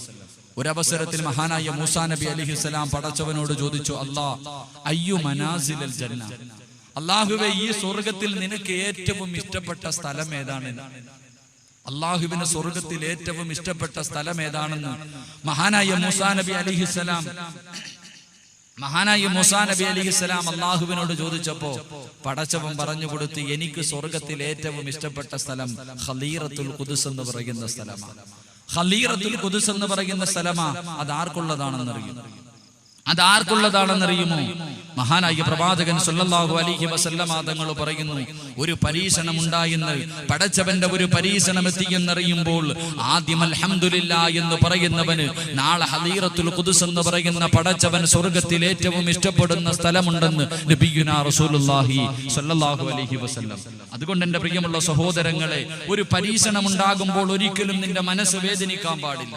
നിനക്ക് കടങ്ങളാണെങ്കിലും കച്ചവടം നഷ്ടത്തിലാണെങ്കിലും നിന്റെ മനസ്സിലൊരു തോന്നലുണ്ടാകണം, ഒരു കയറ്റം കഴിഞ്ഞാൽ ഒരു ഇറക്കം എന്നെങ്കിലും ഉണ്ട്. ഒരു കയറ്റം കഴിഞ്ഞാൽ എന്നെങ്കിലും ഒരു ഇറക്കമുണ്ട്. മഹാനായ അസ്റഫുൽ ഖൽഖ് നബിയുനാ റസൂലുള്ളാഹി സ്വല്ലല്ലാഹു അലൈഹി വസല്ലമ തങ്ങളതാ പറഞ്ഞത്. എന്റെ പ്രിയമുള്ള സഹോദരങ്ങളെ, അല്ലാഹുവിന്റെ പ്രവാചകൻ പറഞ്ഞു തരികയാണ്, സ്വഹാബത്തിനോട് പറയുകയാണ്, യാ സ്വഹാബാ, ഒരു പരീക്ഷണത്തിന്റെ പുറകിലാണ് ഒരു വിജയമിരിക്കുന്നത്, ഒരു പരീക്ഷണത്തിന്റെ പുറകിലാണ് അനുഗ്രഹമിരിക്കുന്നത്. ഇതാരോടാ പറഞ്ഞതെന്നറിയുമോ? അല്ലാഹുവിന്റെ പ്രവാചകന്റെ സഹാബിയായ തൽഹ റളിയല്ലാഹു അൻഹു വിവാഹം കഴിഞ്ഞിട്ട് വർഷങ്ങൾ കാത്തിരിക്കുകയാണ്. തനിക്ക് മക്കളില്ല. അവസാനം ഒരുപാട് വർഷങ്ങൾക്ക് ശേഷം ഒരു പൊന്നുമകൻ ജനിക്കുകയാണ്. ആ പൊന്നുമകനോട് വല്ലാത്ത സ്നേഹമാണ്. എവിടെ പോയാലും പൊന്നുമകനെ കൊണ്ട് നടക്കുകയാണ്. മഹാനായ തൽഹ റളിയല്ലാഹു അൻഹു ഉണ്ടല്ലോ, വർഷങ്ങൾ കടന്നു പോവുകയാണ്. ഒരു ദിവസം യാത്രയ്ക്ക് വേണ്ടി പുറപ്പെടുകയാണ്. മഹാനായ തൽഹ റളിയല്ലാഹു അൻഹു തന്റെ സ്നേഹനിധിയായ പൊന്നുമകനെ കെട്ടിപ്പിടിച്ച് ചുടുചുംബനം കൊടുത്തിട്ട് ഭാര്യയുടെ കയ്യിലേൽപ്പിക്കുകയാണ്. എന്നിട്ട് യാത്ര പോവുകയാണ്.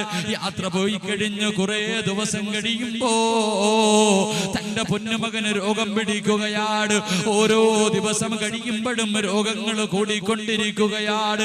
അവസാനം എന്റെ പ്രിയപ്പെട്ടവരെ, മഹാനായ തൽഹ റളിയല്ലാഹു അൻഹു മടങ്ങി വരുന്ന ദിവസമുണ്ടല്ലോ, തന്റെ പൊന്നുമകൻ അങ്ങോട്ട് മരണപ്പെടുകയാണ്. തൽഹ റളിയല്ലാഹു അൻഹുവിന്റെ പൊന്നുമകൻ മരണപ്പെടുകയാണ്. വീട്ടിലാണെങ്കിൽ തന്റെ പ്രിയപ്പെട്ട ഭാര്യ. ആരാണ് വീട്ടിലുള്ളതെന്നറിയുമോ? അല്ലാഹുവിന്റെ പ്രവാചകന്റെ സഹാബിയായ തൽഹ റളിയല്ലാഹു അൻഹുവിന്റെ പ്രിയപ്പെട്ട ഭാര്യ ഉമ്മു സുലൈം റളിയല്ലാഹു തആല അൻഹ മാത്രമാണ് വീടിനകത്തുള്ളത്. തന്റെ പൊന്നുമകൻ മരിച്ചിരിക്കുകയാണ്. ഇന്ന് തന്റെ പ്രിയ ഭർത്താവ് മാസങ്ങളായി യാത്രയ്ക്ക് പോയിട്ട് മടങ്ങി വരികയാണ്. മടങ്ങി വരുമ്പോ ആദ്യം വീടിനകത്തേക്ക് കയറി വരുമ്പോൾ തന്റെ പൊന്നുമകൻ മരിച്ചു എന്ന് പറയുമ്പോൾ സഹിക്കാൻ തൽഹയ്ക്ക് കഴിയില്ലല്ലോ. ഉമ്മു സുലൈം റളിയല്ലാഹു തആല അൻഹ തന്റെ തന്റെ പൊന്നുമകന്റെ മയ്യത്ത് കുളിപ്പിക്കുകയാണ്. 10 മാസം ചുമന്നുകൊണ്ട് നടന്ന മരണവേദനയുടെ വേദനയും സഹിച്ച് പ്രസവിച്ച തന്റെ പൊന്നുമകന്റെ മയ്യത്തുണ്ടല്ലോ, ഒറ്റയ്ക്ക് കൊണ്ടുപോയി ആരും അറിയാതെ കുളിപ്പിക്കുകയാ. എന്നിട്ട് തന്റെ പൊന്നുമകനെ എടുത്തു കൊണ്ടുവരികയാണ്. അതാ വീടിനകത്തേക്ക് കൊണ്ട് പുതച്ച് കിടത്തുകയാ. വെള്ളത്തുണിയിൽ പുതച്ച് കിടത്തിയിട്ട് ഇരിക്കുകയാ, കരഞ്ഞുകൊണ്ടിരിക്കുകയാണ്. ആ അവസരത്തിൽ അതാ തൽഖർ റളിയല്ലാഹു അൻഹു കടന്നു വരികയാണ്. യാത്ര കഴിഞ്ഞ് തന്റെ പ്രിയതമൻ വീട്ടിലേക്ക് മടങ്ങി വരുമ്പോൾ തൽഖർ റളിയല്ലാഹു അൻഹുവിന്റെ പ്രിയപ്പെട്ട ഭാര്യയുണ്ടല്ലോ ഉമ്മു സുലൈം റളിയല്ലാഹു തആല അൻഹ മുഖം തുടയ്ക്കുകയാ. മുഖത്തിലേക്ക് സന്തോഷം കൊണ്ടുവരികയാണ്. തന്റെ പൊന്നുമകൻ മരിച്ച വാർത്തയങ്ങ് മറച്ചു വെക്കുകയാണ്. തൽഖർ റളിയല്ലാഹു അൻഹുവിനെ സലാം പറഞ്ഞുകൊണ്ട് പുഞ്ചിരിക്കുന്ന മുഖത്തോടെ സ്വീകരിക്കുകയാണ്. വീടിനകത്തേക്ക് സ്വീകരിക്കുകയാ. കുളിക്കാനുള്ള വെള്ളമെടുത്ത് കൊടുക്കുകയാണ്. കഴിക്കാൻ ഭക്ഷണം തയ്യാറാക്കി കൊടുക്കുകയാണ്. എന്നിട്ട് എന്റെ പ്രിയപ്പെട്ടവരെ, ഇബാദത്തുകൾ കഴിഞ്ഞിട്ട് രണ്ടുപേരും കൂടെ കിടപ്പറയിലേക്ക് കടന്നു ചെല്ലുമ്പോൾ തൽഖർ റളിയല്ലാഹു അൻഹു ചോദിച്ചു, ഉമ്മു സുലൈം, നമ്മുടെ പൊന്നുമകൻ എന്തേ ഉമ്മു സുലൈം? ഉമ്മു സുലൈം റളിയല്ലാഹു തആല അൻഹ പറയുകയാണ്, പൊന്നുമകൻ ഉറങ്ങി എന്ന് പറയുകയാ. രണ്ടുപേരും കൂടെ അതാ മണിയറയ്ക്കകത്തേക്ക് കിടക്കുകയാണ്. കിടപ്പറ പങ്കിടുകയാണ്. തന്റെ വേദനകൾ മുഴുവനും മനസ്സിനകത്ത് കടിച്ചമർത്തിയിട്ട് തന്റെ പ്രിയതമന്റെ ആഗ്രഹമാ.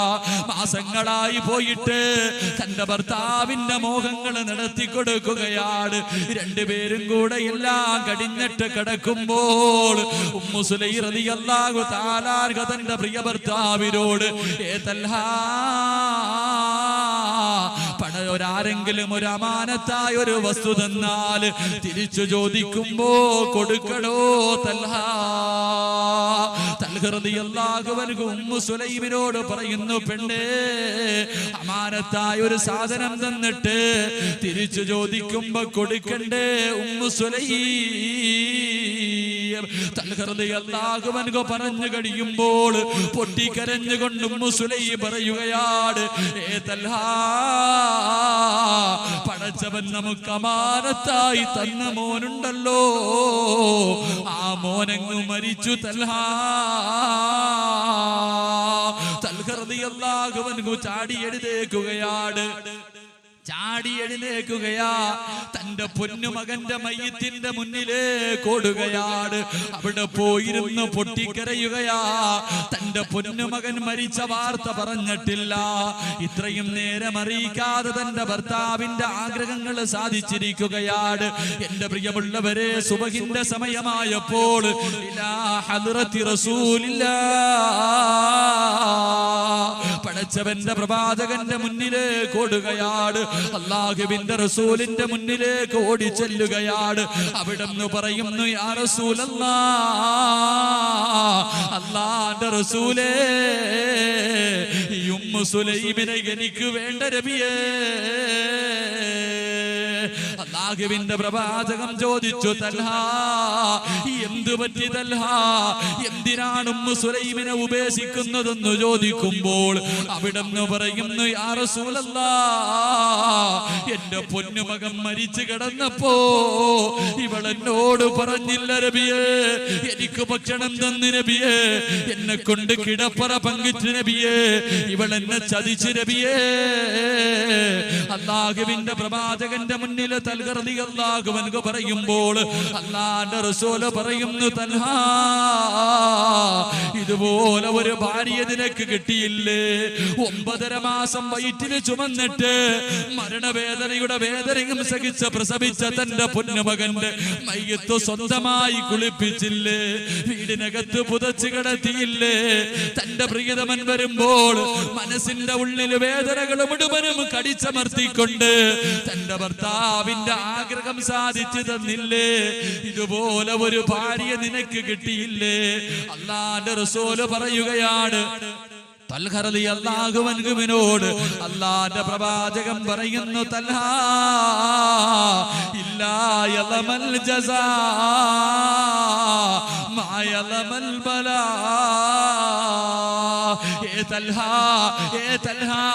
ഒരു പരീക്ഷണത്തിന്റെ പുറകിലാണ് പടച്ചവൻ അനുഗ്രഹം വെച്ചിരിക്കുന്നത്. അതുകൊണ്ട് തൽഹ, ഇന്നലെ നിങ്ങൾ ബന്ധപ്പെട്ടതിലൂടെ നിനക്കൊരു മകൻ ജനിക്കും തൽഹ. എന്റെ പ്രിയമുള്ളവരെ, ചരിത്രം പറയുകയാണ്, അനസ് എന്ന് പറയുന്ന ഒരു പൊന്നുമകൻ ജനിക്കുകയാണ്. ആ പൊന്നുമകൻ ഖുർആൻ മുഴുവനും കാണാതെ പഠിക്കുകയാണ്. ആ അനസ് റളിയല്ലാഹു അൻഹുവിന്റെ കുടുംബ പരമ്പരയിൽ 12ഓളം ഹാഫിളീങ്ങൾ ഉണ്ടായെന്ന് ചരിത്രം പഠിപ്പിക്കുമ്പോൾ, എന്റെ പ്രിയമുള്ളവരെ, പരീക്ഷണം വരുമ്പോൾ തളരല്ലേ, പടച്ചവനെ കുറ്റപ്പെടുത്തല്ലേ, ആരോടും പറഞ്ഞുകൊണ്ട് നടക്കല്ലേ. അൽഹംദുലില്ലാ എന്ന് പറയാനുള്ള മനസ്സ് കാണിച്ച നാളെ ഹിസാബില്ലാതെ സ്വർഗത്തിൽ കടക്കാൻ കഴിയുമെന്ന് നബിയുനാ റസൂലുള്ളാഹി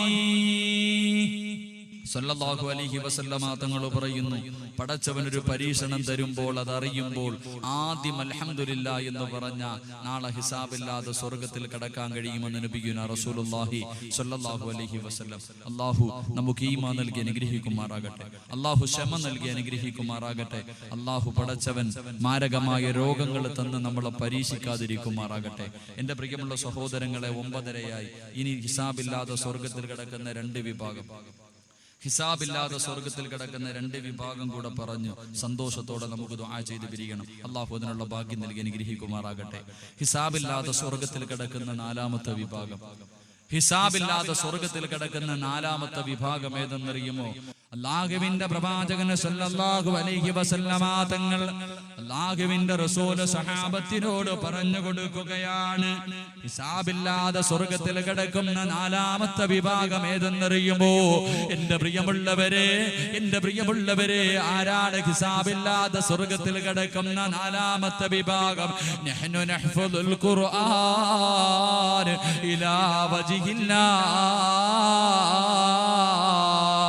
അല്ലാഹുവിന്റെ തൃപ്തിക്ക് വേണ്ടി ഖുർആൻ ഓതിയവരാണ്.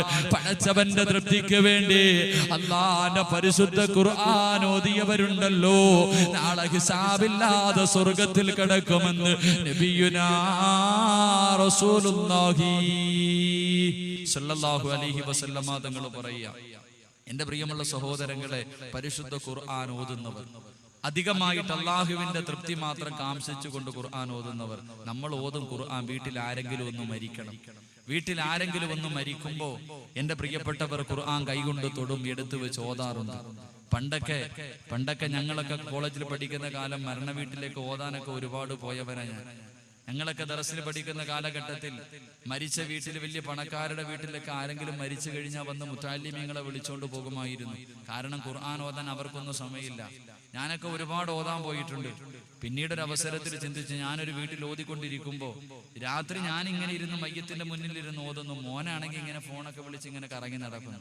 അപ്പൊ ഞാൻ ആലോചിച്ച്, പടച്ചവനെ, ആ സ്വന്തം മോനില്ലാത്ത ആത്മാർത്ഥത എനിക്കെന്ത്? എന്റെ പ്രിയമുള്ളവരെ, പിന്നെ ജീവിതത്തിൽ ഇന്ന് വരെ മരിച്ച വീട്ടിൽ മയ്യത്തിൽ ഖുർആൻ ഓതാൻ ഞാൻ എത്രയോ വർഷം പഠിച്ചിട്ടുണ്ട്. എന്നെ വിളിച്ചിട്ട് ഞാൻ ഇന്ന് പിന്നെ പോയിട്ടില്ല. എന്റെ കഴിവിന്റെ പരമാവധി എന്റെ കൂട്ടുകാരെ ഞാൻ വിടാറുമില്ല. മരിച്ച വീട്ടിൽ പോയി മയ്യത്തിന്റെ അടുത്ത് ഖുർആൻ ഓതണ്ട എന്നറിയാം. നോക്കിയപ്പോ സ്വന്തം മകൻ, അവൻ ഭാര്യ എടുത്ത് കളിച്ച് കുഞ്ഞിനെ എടുത്ത് മടിയിലൊക്കെ വെച്ചോണ്ട് ഫോൺ വിളിച്ചോണ്ടിരിക്കുന്നു. ഞങ്ങള് പാതിരാത്രി, ഒരു പാവപ്പെട്ട വാപ്പ, അല്ലാഹുവേ, ആ വാപ്പ ഇങ്ങനെ കിടക്കാൻ മുഖം കണ്ടാൽ തന്നെ പേടി തോന്നുന്നു. ആ വാപ്പാന്റെ അടുത്തിരുന്ന് രാത്രി 2 മണിക്കൊക്കെ നമ്മളിരുന്ന് ഓതുക. അവൻ ഭാര്യയും മക്കളുമായിട്ട് കളിയും തമാശയും ഫോൺ വിളിച്ച്. സ്വന്തം മോന. ഞാൻ അയാൾക്കില്ലാത്ത ആത്മാർത്ഥ എന്തിന്? ഇപ്പൊ പിന്നെ മുത്തഅല്ലിമീങ്ങളൊന്നും പോകാറില്ല. ഇപ്പൊ മരിച്ച വീട്ടിലെങ്ങും മുത്തഅല്ലിമീങ്ങൾ പോകാറില്ല. കാരണം അവർക്കും അഭിമാനവും മറ്റുള്ള കാര്യങ്ങളൊക്കെ ഉണ്ട്. ഇവിടൊക്കെ അങ്ങനൊന്നും പോകത്തില്ല. അല്ലാഹു നമ്മുടെ മക്കളെ ഈമാൻ നൽകി അനുഗ്രഹിക്കുമാറാകട്ടെ. എന്റെ പ്രിയമുള്ള സഹോദരങ്ങളെ, ഖുർആൻ നമ്മൾ മരണ വീട്ടിൽ, നമ്മുടെ വീട്ടിൽ ആരെങ്കിലും മരിച്ചാൽ മാത്രമേ ഖുർആൻ എടുക്കൂ. എന്റെ പ്രിയമുള്ള സഹോദരങ്ങളെ, അള്ളാന്റെ റസൂൽ സല്ലല്ലാഹു അലൈഹി വസല്ലമ തങ്ങൾ പറയാ, 6 അടി മണ്ണിനകത്ത്, ഈ പള്ളിക്കകത്ത് നിങ്ങളുടെ മക്കാം ഖബർസ്ഥാനിൽ കൊണ്ട് 6 അടി മണ്ണിനകത്ത് കൊണ്ട് ഖബറടക്കുമ്പോ എല്ലാരും പിരിഞ്ഞു പോകും. എത്ര സ്നേഹമുള്ള മോനാണെങ്കിലും, എത്ര സ്നേഹമുള്ള ഭാര്യയാണെങ്കിലും, എന്റെ വാപ്പ ഇരുട്ടത്ത് കിടക്കില്ലല്ലോ, ഒരു വെട്ടം കൊടുക്കാന്ന് പറഞ്ഞിട്ട് ഒരു LED ബൾബെങ്കിലും ഖബറിനകത്ത് കത്തിച്ചു നോക്കും. ആരെങ്കിലും ഒരു മനുഷ്യനും കത്തിച്ചു നോക്കൂല. എല്ലാരും മടങ്ങി പോകുമ്പോ എന്റെ പ്രിയമുള്ള സഹോദരങ്ങളെ, ഖബറിനകത്ത് ചോദ്യം ചോദിക്കാൻ 2 മലക്കുകൾ വരും. 2 മലക്കുകൾ ഖബറിനകത്ത് വന്ന് ചോദ്യം ചോദിക്കാൻ വരുമ്പോ ഒരു പ്രകാശിക്കുന്ന മുഖത്തോടെ ഒരു ചെറുപ്പക്കാരൻ ഖബറിനകത്തുണ്ടാകും. മലക്കുകൾ ചോദിക്കുമ്പോ പറയും അത്ര, എന്ത് ചോദിക്കണമെങ്കിൽ എന്നോട് ചോദിക്കാം, അവൻ കടന്നുറങ്ങട്ടെ, അവൻ എന്റെ കൂട്ടുകാരനാണ്. തലഭാഗത്ത് വന്ന് ചോദിക്കുമ്പോഴും ഈ ചെറുപ്പക്കാരൻ പറയും അത്ര, എന്നോട് ചോദിക്കാൻ. കാലിന്റെ ഭാഗത്ത് വരുമ്പോഴും വന്നിട്ട് പറയും എന്നോട് ചോദിക്കാൻ. ഖബറിൽ ചോദ്യം ചോദിക്കാൻ വിടില്ല. എന്റെ അള്ളാന്റെ റസൂല് പറയുന്ന, നാളെ ഇവിടത്തെ മക്കാമിൽ നിന്ന്, ഖബർസ്ഥാനിൽ നിന്ന് ഇങ്ങനെ ചില ആൾക്കാര് തന്റെ തലയിലിരിക്കുന്ന മണ്ണും തട്ടിക്കിട്ട് എഴുന്നേറ്റ് വരുമ്പോ സ്വർഗത്തിലെ വസ്ത്രവും സ്വർണത്തിന്റെ കിരീടവുമായി പുഞ്ചിരിക്കുന്ന മുഖത്തോടെ നമ്മുടെ ഖബറിന്റെ തലഭാഗത്ത് ഒരു ചെറുപ്പക്കാരൻ കാത്തു നിൽക്കും. എഴുന്നേറ്റുടനെ പറയും, സമയമില്ല, പെട്ടെന്ന് എഴുന്നേക്ക് മോനെ, സമയമില്ല, ഇതൊന്ന് ധരിക്ക്. സ്വർഗത്തിന്റെ വസ്ത്രമെടുത്ത് ശരീരത്ത് ധരിപ്പിക്കും, സ്വർണത്തിന്റെ കിരീടമെടുത്ത് തലയിൽ വെച്ചിട്ട് തന്റെ കൈയും പിടിച്ചുകൊണ്ട് അള്ളാന്റെ മുന്നിലേക്ക് നടന്നു ചെല്ലും. പടച്ചവന്റെ മുന്നിലേക്ക് നടന്നു ചെല്ലും. ഈ കയ്യിൽ പിടിച്ചുകൊണ്ട് പോകുമ്പോ നീ ചോദിക്കും, ആരാ മോനെ നീ? ഞാൻ നിന്റെ കൂട്ടുകാരൻ. വിളിച്ചുകൊണ്ട് അള്ളാന്റെ മുന്നിൽ പോയിട്ട് പറയും അത്രേ, പടച്ചവനെ, ഇവന് നീ സ്വർഗം കൊടുക്കണം, ഇവൻ എന്റെ കൂട്ടുകാരൻ, ഇവൻ എന്റെ കൂട്ടുകാരൻ, ആ സ്വർഗം കൊടുക്കണം. കൈ പിടിച്ചുകൊണ്ട് സ്വർഗത്തിൽ പോയി റിദ്വാൻ എന്ന മലക്കിനോട് സലാം പറഞ്ഞ് കവാടങ്ങൾ തുറന്നിട്ട് സ്വർഗത്തിലെ തൂബ എന്ന് പറയുന്ന മരത്തിന്റെ ചുവട്ടിൽ നിന്നെ കൊണ്ടിരുത്തുന്ന ഒരു കൂട്ടുകാരനുണ്ട്. മഹാനായ നബിയുനാ റസൂലുള്ളാഹി സ്വല്ലല്ലാഹു അലൈഹി വസല്ലമ തങ്ങൾ പരിചയപ്പെടുത്തുന്ന ഒരു കൂട്ടുകാരൻ, ഏറ്റവും നല്ല കൂട്ടുകാരൻ. സ്വർഗത്തിലെ തൂബ എന്ന് പറയുന്ന മരത്തിന്റെ ചുവട്ടില് സ്വർണത്തിന്റെ സിംഹാസനത്തിൽ നിന്നെ കൊണ്ടിരുത്തിയിട്ട് നിന്നോട് സംസാരിക്കുന്ന ഒരു കൂട്ടുകാരനുണ്ട്. ആരാന്നറിയോ? നിന്റെ വീടിനകത്ത് പൊടിയടിച്ചിരിക്കുന്ന അള്ളാന്റെ പരിശുദ്ധ ഖുർആൻ, അന്റെ പരിശുദ്ധ ഖുർആൻ, അന്റെ പരിശുദ്ധ ഖുർആൻ, അന്റെ പരിശുദ്ധ ഖുർആൻ, അന്റെ പരിശുദ്ധ ഖുർആൻ, അന്റെ പരിശുദ്ധ ഖുർആൻ, അന്റെ പരിശുദ്ധ ഖുർആൻ, അന്റെ പരിശുദ്ധ ഖുർആൻ, അന്റെ പരിശുദ്ധ അള്ളാഹുവിന്റെ പരിശുദ്ധമായ ഖുർആൻ. ആ ഖുർആൻ ഓതാനോ തൊടാനോ പോലും മനസ്സോ സമയമോ ഇല്ലാതെ എന്റെ പ്രിയപ്പെട്ട ചെറുപ്പക്കാർ നടന്നുകൊണ്ടിരിക്കുമ്പോൾ അവനിന്ന് മാഹിയിലെ പെണ്ണിന് മറുപടി പറയാനും, തലശ്ശേരിയിലെ പെണ്ണിന് മറുപടി പറയാനും, മലപ്പുറത്തെ പെണ്ണിന് മറുപടി പറയാനും എന്റെ പ്രിയപ്പെട്ട ചെറുപ്പക്കാർ പറന്നു നടക്കുമ്പോൾ, എന്റെ പ്രിയമുള്ള സഹോദരങ്ങളെ, അള്ളാഹുവിന്റെ പ്രവാചകൻ ഒരു ചെറുപ്പക്കാരനെ കുറിച്ച് പറഞ്ഞു തരികയാണ്. എന്റെ പൊന്നുമോരെ, ഒരു ചെറുപ്പക്കാരനെ കുറിച്ച് അല്ലാഹുവിന്റെ റസൂൽ പറയുകയാ, നിന്റെ പള്ളിക്കകത്തിരിക്കുന്ന പരിശുദ്ധ ഖുർആനിനെ എടുക്കാനുള്ള മനസ്സ് കാണിച്ചാൽ, ഒന്ന് പഠിക്കാനുള്ള മനസ്സ് കാണിച്ചാൽ, എന്റെ പ്രിയപ്പെട്ട പെങ്ങളെ, നിന്റെ വീടിനകത്ത് ടിവിയുടെ അടിയിലിരുന്ന് പൊടിയടിച്ചിരുന്ന് നിനക്കെതിരെ ദുആ ചെയ്യുന്ന, നിനക്കെതിരെ ശപിച്ചുകൊണ്ടിരിക്കുന്ന പരിശുദ്ധ ഖുർആനുണ്ടല്ലോ, ആ അല്ലാഹുവിന്റെ കലാമെന്ന് തുറക്കാ മനസ്സ് കാണിച്ചാൽ, എന്റെ പ്രിയപ്പെട്ട ചെറുപ്പക്കാരാ, ഒരു ചെറുപ്പക്കാരനായ സഹാബി മരണപ്പെടുകയാണ്. സഅദ് ഇബ്നു മുആദ് റളിയല്ലാഹു അൻഹു എന്ന പ്രവാചകന്റെ സഹാബിയുണ്ടല്ലോ, ഈ ലോകത്ത് നിന്ന് യാത്ര പറയുകയാണ്. ആ സഹാബി ലോകത്ത് നിന്ന് യാത്ര പറയുമ്പോൾ പടച്ചവന്റെ സിംഹാസനം പോലും കുലുങ്ങുകയാ. പൊന്നുമോരെ, എന്റെ പ്രിയപ്പെട്ട ചെറുപ്പക്കാരാ, പെണ്ണ് പാടുന്നതിന് മറുപടി പാടി നടക്കണ്ട പൊന്നുമോരെ, വാശി കാണിക്കേണ്ടത് എന്തിനാണെന്നറിയുമോ ചെറുപ്പക്കാരാ? എന്റെ പ്രിയമുള്ള മോനെ, വാശി കാണിക്കേണ്ടത് എന്തിനെന്നറിയുമോ? അന്തല്ലദീ വലദത് ഉമ്മുക ബാക്കിയാ വന്നാസു ഹൗലക യൽഹഖൂന സുറൂറാ വജ്ഹദ് ലിനഫ്സിക അൻ തകൂന ഇദാ ബകൗ ഫീ ഹാലി മൗതിക ലാഹികം മസ്റൂറാ.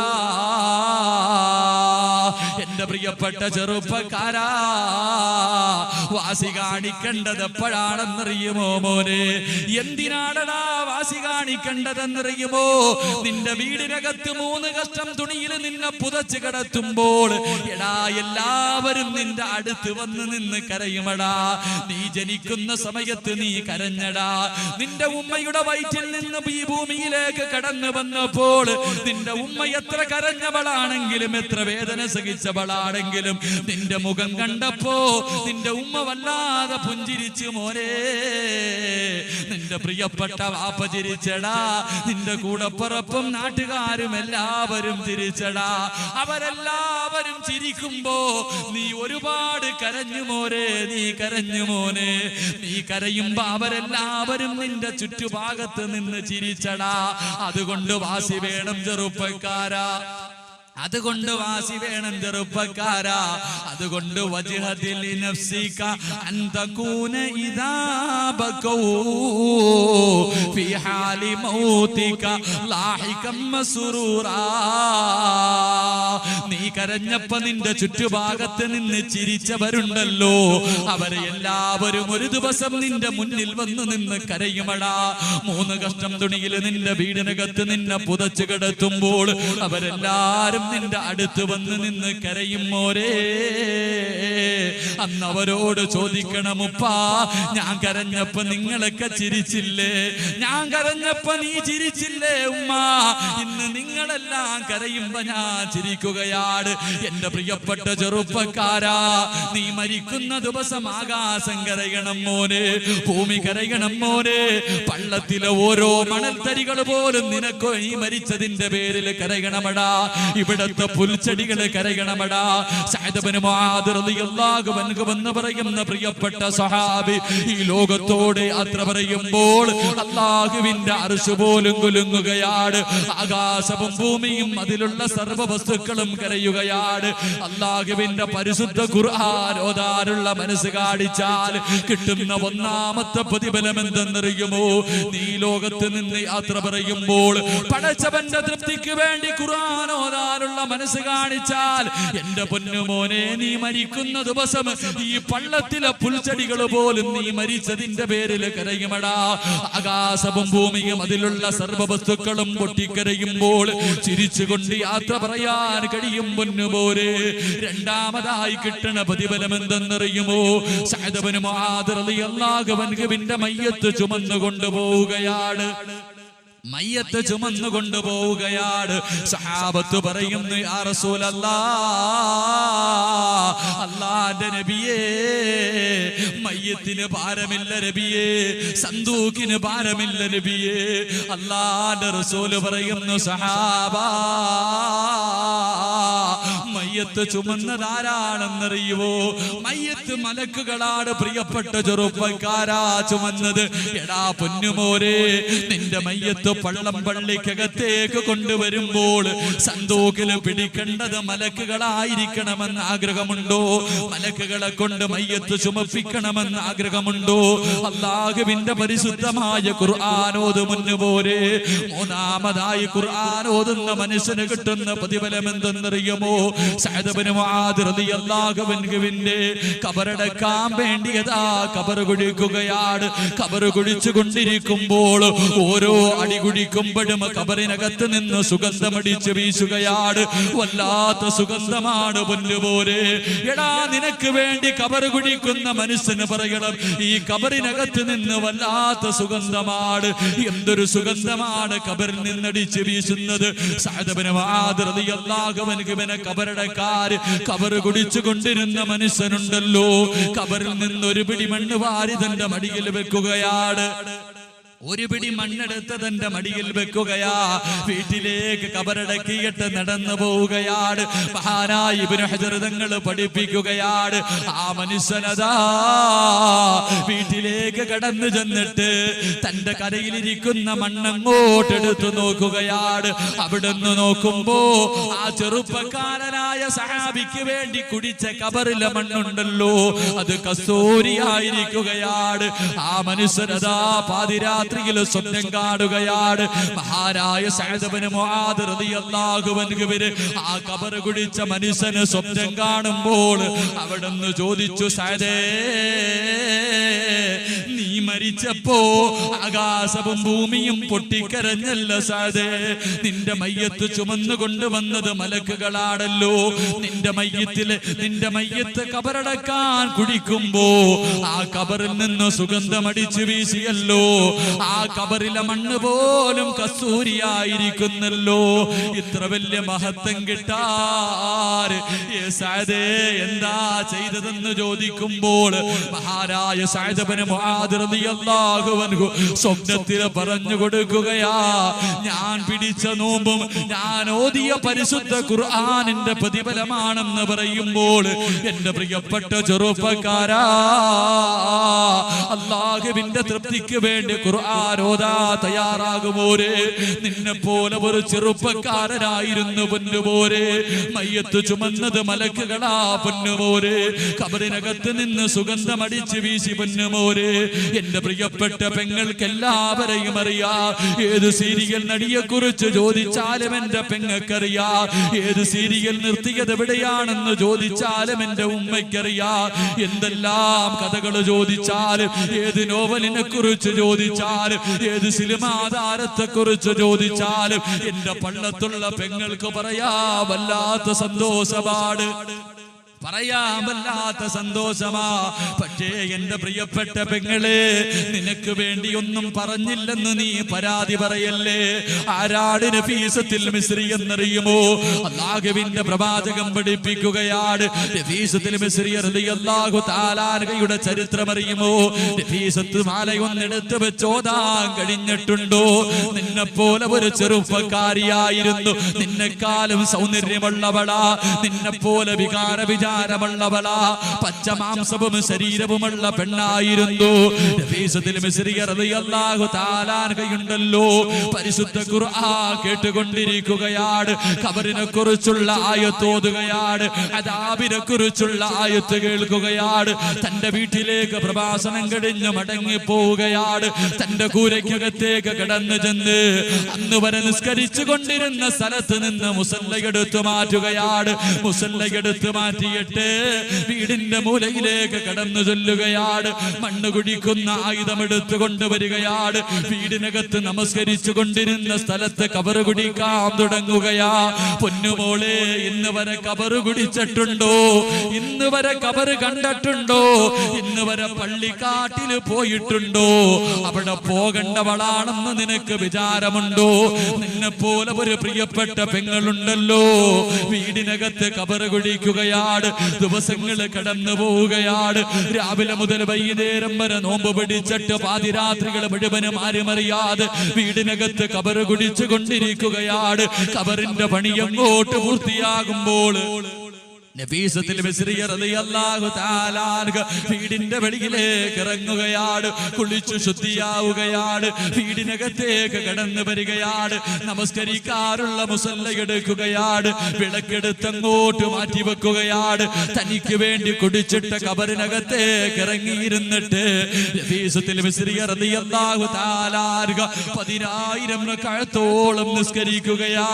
10,000 റക്അത്തോളം സ്വന്തമായി കബറ് കബറിനകത്തിറങ്ങിയിരുന്ന് നിസ്കരിക്കുകയാണ്. എന്റെ പ്രിയപ്പെട്ടവരെ, നമസ്കാരം അങ്ങോട്ട് കഴിയുമ്പോ അല്ലാഹുവിന്റെ പരിശുദ്ധ ഖുർആൻ എടുക്കുകയാണ്. എന്റെ പ്രിയപ്പെട്ട പെങ്ങന്മാരുടെ വീട്ടിൽ അലമാരിയുടെ മുകളിൽ പൊടിയടിച്ചിരിക്കുന്ന ഖുർആൻ, ഒന്ന് തുറന്നു നോക്കാത്ത ഖുർആൻ, ഒരു സൂറത്ത് പോലും ഓതാത്ത ഖുർആൻ, ഒരു 10 സൂറത്ത് പോലും ഹൃദയത്തിൽ കൊണ്ട് നടക്കാത്ത പെങ്ങള്, ഒരു യാസീനെങ്കിലും ഇന്നത്തെ ദിവസം ഓതാത്ത പെങ്ങള്, നഫീസത്തുൽ മിസ്രി റളിയല്ലാഹു തആല അൻഹ ഖബറിനകത്തിരുന്നിട്ട് 6000 പ്രാവശ്യം അലിഫ് ലാം മീം, അവിടെ മുതൽ മിനൽ ജിന്നതി വന്നാസ്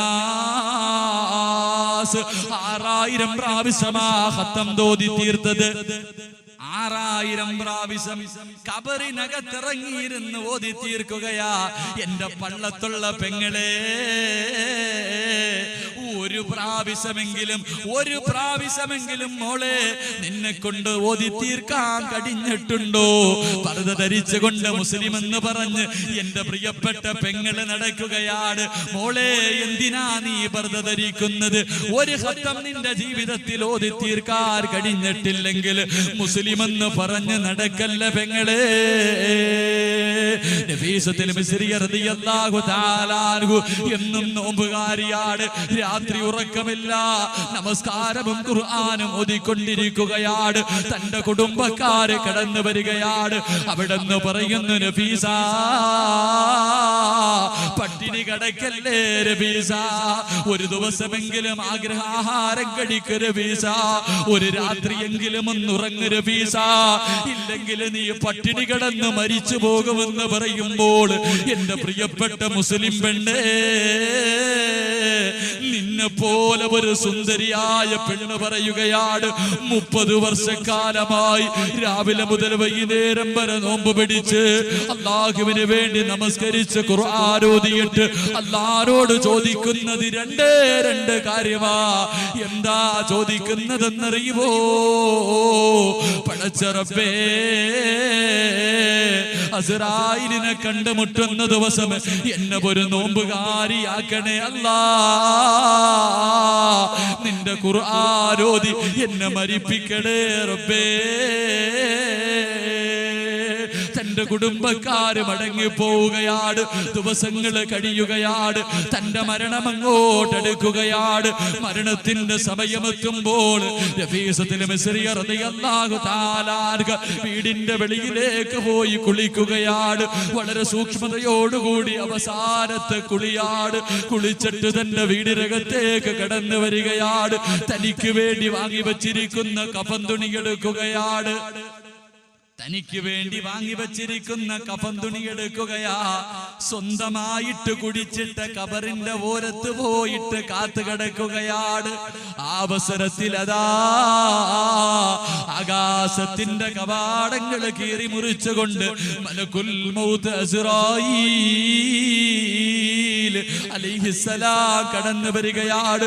പുഞ്ചിരിക്കുന്ന മുഖത്തോട് സലാം പറഞ്ഞു സ്വീകരിക്കുകയാണ്. ഒന്നാമത്തെ ആഗ്രഹം സാധിച്ചിരിക്കുകയാണ്. ഇസ്രായേലിനെ കണ്ടുമുട്ടുന്ന ദിവസം നോമ്പുകാരിയാണ്, മരിക്കുന്ന ദിവസം നോമ്പുകാരിയാണ്. ഇസ്രായേൽ അലൈഹിസ്സലാം വീടിനകത്തേക്ക് കടന്നു വന്നിട്ട് നഫീസത്തുൽ മിസ്രിയ റളിയല്ലാഹു തആല അൻഹയുടെ റൂഹ് അങ്ങോട്ട് പിടിക്കാൻ തുടങ്ങുകയാ. വേദന സഹിക്കാൻ കഴിയുന്നില്ല പെങ്ങളെ, വേദന സഹിക്കാൻ കഴിയുന്നില്ല പെങ്ങളെ. നഫീസത്തുൽ മിസ്രിയ റളിയല്ലാഹു തആല അൻഹയുടെ റൂഹ് അങ്ങോട്ട് പിടിച്ചുകൊണ്ടിരിക്കുമ്പോ വേദന സഹിക്കാൻ കഴിയാതെ കണ്ണങ്ങോട്ട് നിറയുകയാ പോരെ. അവസരത്തിൽ അതാ മലക്കുകൾ കടന്നു വരികയാണ്. എന്നിട്ട് പരിശുദ്ധമായ ഖുർആനിന്റെ ആയത്തോതി കൊടുക്കുകയാണ്. യാ അയ്യത്തുഹൻ നഫ്സുൽ മുത്മഇന്ന ഇർജിഇ ഇലാ റബ്ബികി റാദിയതൻ മർദിയ ഫദ്ഖുലി ഇബാദി വദ്ഖുലി ജന്നതി.